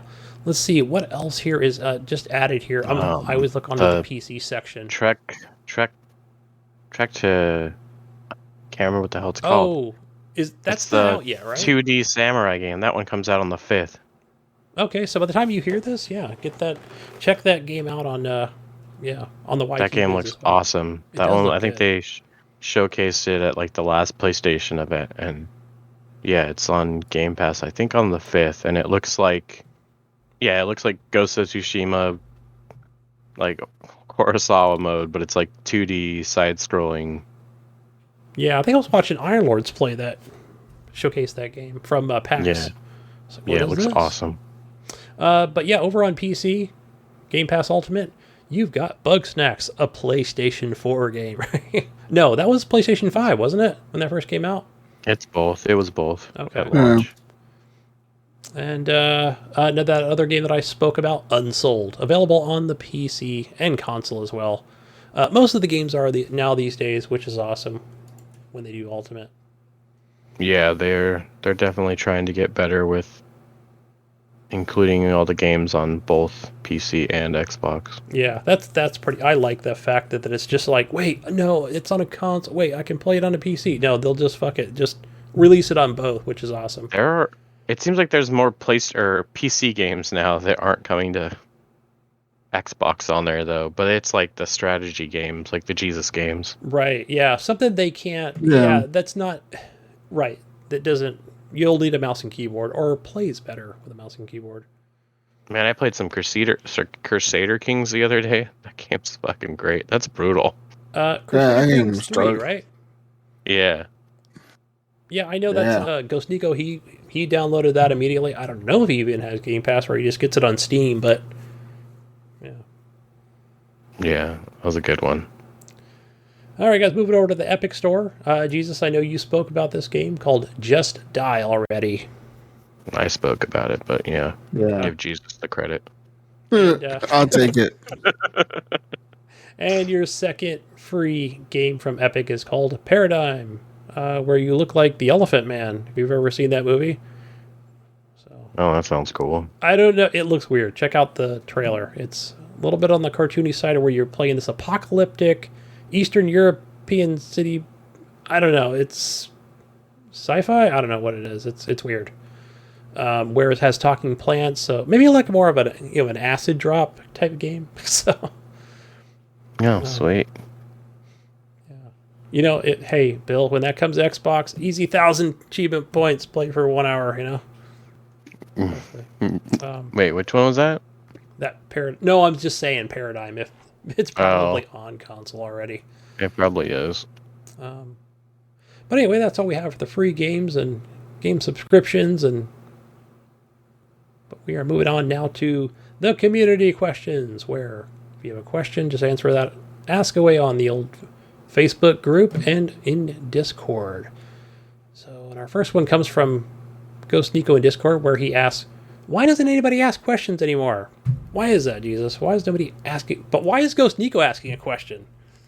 Is that a question? Do I need to answer this question? Let's see. Ghost Nico always asks questions. So, and he's somebody. Yeah. Right. Dead Kamikaz3 is always asking questions, but maybe not in the question section. But yeah. I just ask questions, trying to get the community going. But you know. a lot of times, Bill, I'll just say like whatever it is, right? Where I'll come into the conversation where I'm like, am I too late? Yeah. Wait, I don't want to answer 2 hours later, or whatever it might be. Try to comment on something. That's fine. Yeah. Or I'm like, darn it, I was too late on that one. Jonathan D. Hall. He wants to know Marvel or DC. Who is better? Marvel's, I don't know. It's... Depends what media you're talking about at this point. Yeah. Marvel or DC? Let's see. I really like Batman. I really like Spider-Man. I really like Wonder Woman. I'm not a big Aquaman fan. Isn't there a new Aquaman movie coming out? Is it? Yeah. I never saw the trailer. I didn't even watch the trailer. Yeah. I will eventually, but movie-wise, Marvel's better. Yeah. Yeah, movie-wise, Marvel's better, but I like the DC comics better. Nerd. Yeah. Silver Jesus, Surfer. you're a nerd. Which one's Silver Surfer? Is he Marvel? Silver Surfer's Marvel. Yes. All right. That's settled. BT, Brian Tilt Jr. He asked, how excited you get when you play a game and see an achievement pop that says less than 5%. As it goes and keeps going up closer to 1. And as it goes, getting closer to 1? Or what do you mean? I mean, it's 1%? kind of cool. It depends on the game and the achievement. If it's like a low percentage because nobody's playing this game, then it's kind of like, all right. Yeah. Right, so it's the other thing. I've been playing Elden Ring. I haven't really looked at the achievements. I'm not going to, Bill. I'm not going to do it because I haven't seen any really pop. It's not something I'm going for. Eventually I will. I think it'll be more like, was it Borderlands 2 or is it Borderlands games in general where people get the least amount of achievements? I think there was like a statistic, if I'm not mistaken. Yeah, there was something I believe like that. it was Borderlands 2. Yeah, I was actually rather surprised with how many people bought, Elden Ring, probably thinking it was something else, and how like the percentage of people that actually beat the first boss was way higher than I thought it would be. Yeah. So anyway, let's see. So Jesus loves the achievements. he's an achievement whore. Yeah. Those rare achievements really get to Jesus. This is a Mayo question, but Brian wants to know if Ohio is ready to be invaded by the Canadians this weekend, and he says, "Go Jays, Guardians suck." So I'm assuming that's something hockey related. yeah, who are the Jays, the Blue Jays, the Jays, Guardians? Yeah, I don't know. Yeah, I think that's It's not hockey. the Buckeyes. No. I don't know my sports ball. I only know cricket, Brian, okay? I know and when I was playing the cricket, the thing said wicket.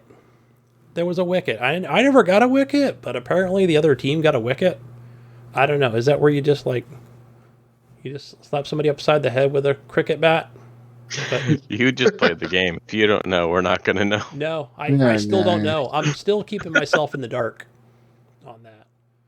Okay, guys. I'm going to go down a whole You could tell. I really a whole love this game. rabbit hole of cricket. Yeah. Next week, gonna know Gunny, everything about we it. want the update. How do you actually play cricket? Yeah, I just the whole fucking thing was intriguing because they're wearing like these shin guards, but then they just wear sweats. They look like my dad, like my dad just out on a Saturday ready to mow the lawn in his like shirt tucked into his sweats. I'm like, what the fuck? Did they not wear cups? Where's all the It's armor? athletic wear. No armor in this game. No, Where's it's all the athletic protective wear, man. the helmets? So It's all athletic wear. Sweating the oldies. sweating all. There you go. Yeah. There again. But yeah, that's. I think that's all we have for questions. So, I think we're done, Jesus.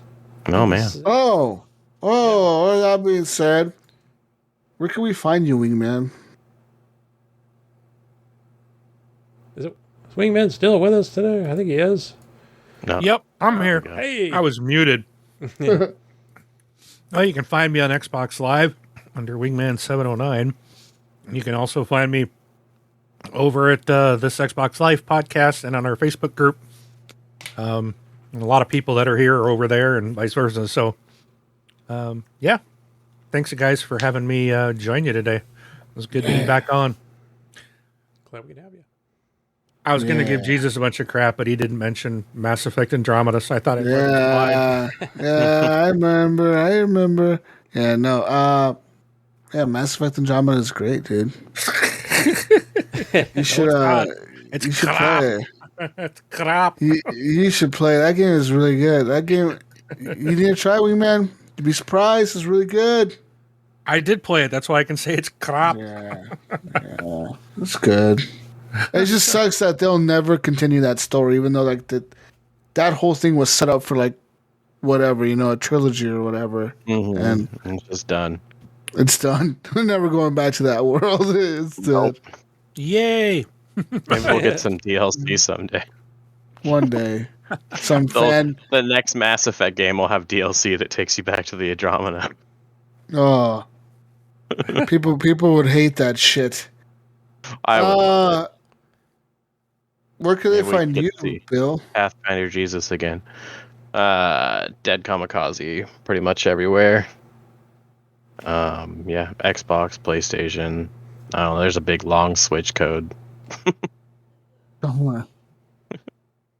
And you can also find Wingman on this Xbox Live podcast. This is a podcast for Xbox fans, mostly about Xbox, but they do discuss other stuff sometimes.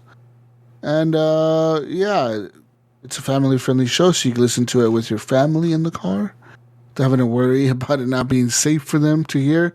And I like it. It's one of the first podcasts that I really, really got into, and I really, I've been listening to you guys for, 11 years now, 12 years now.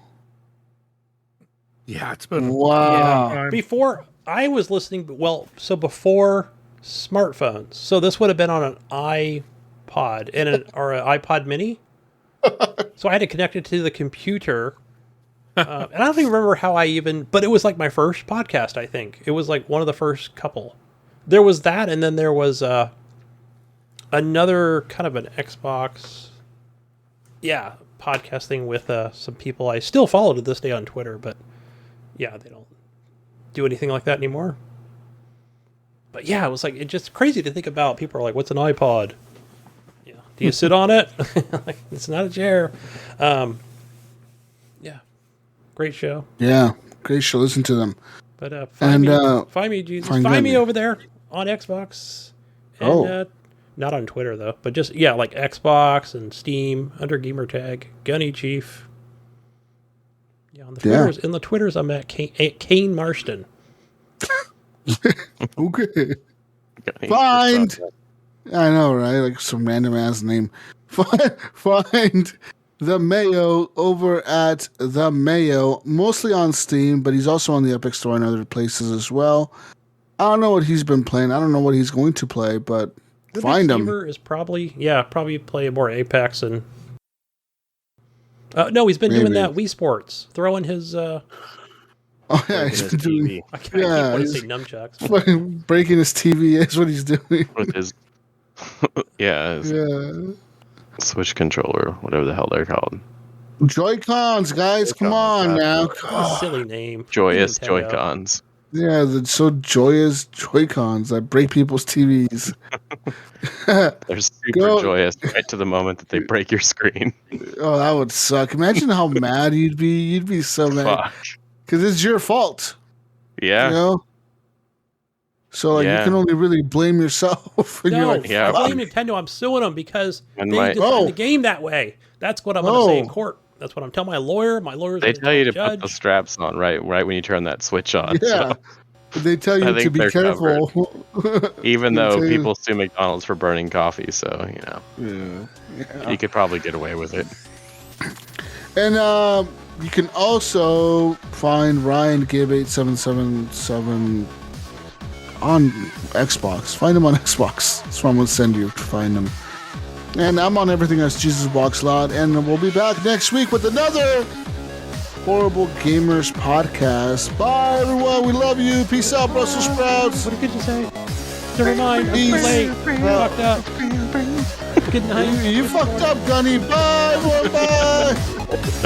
Welcome to the Horrible Gamers podcast. I never know what it is. I don't know shit. Makes sense. Recordings.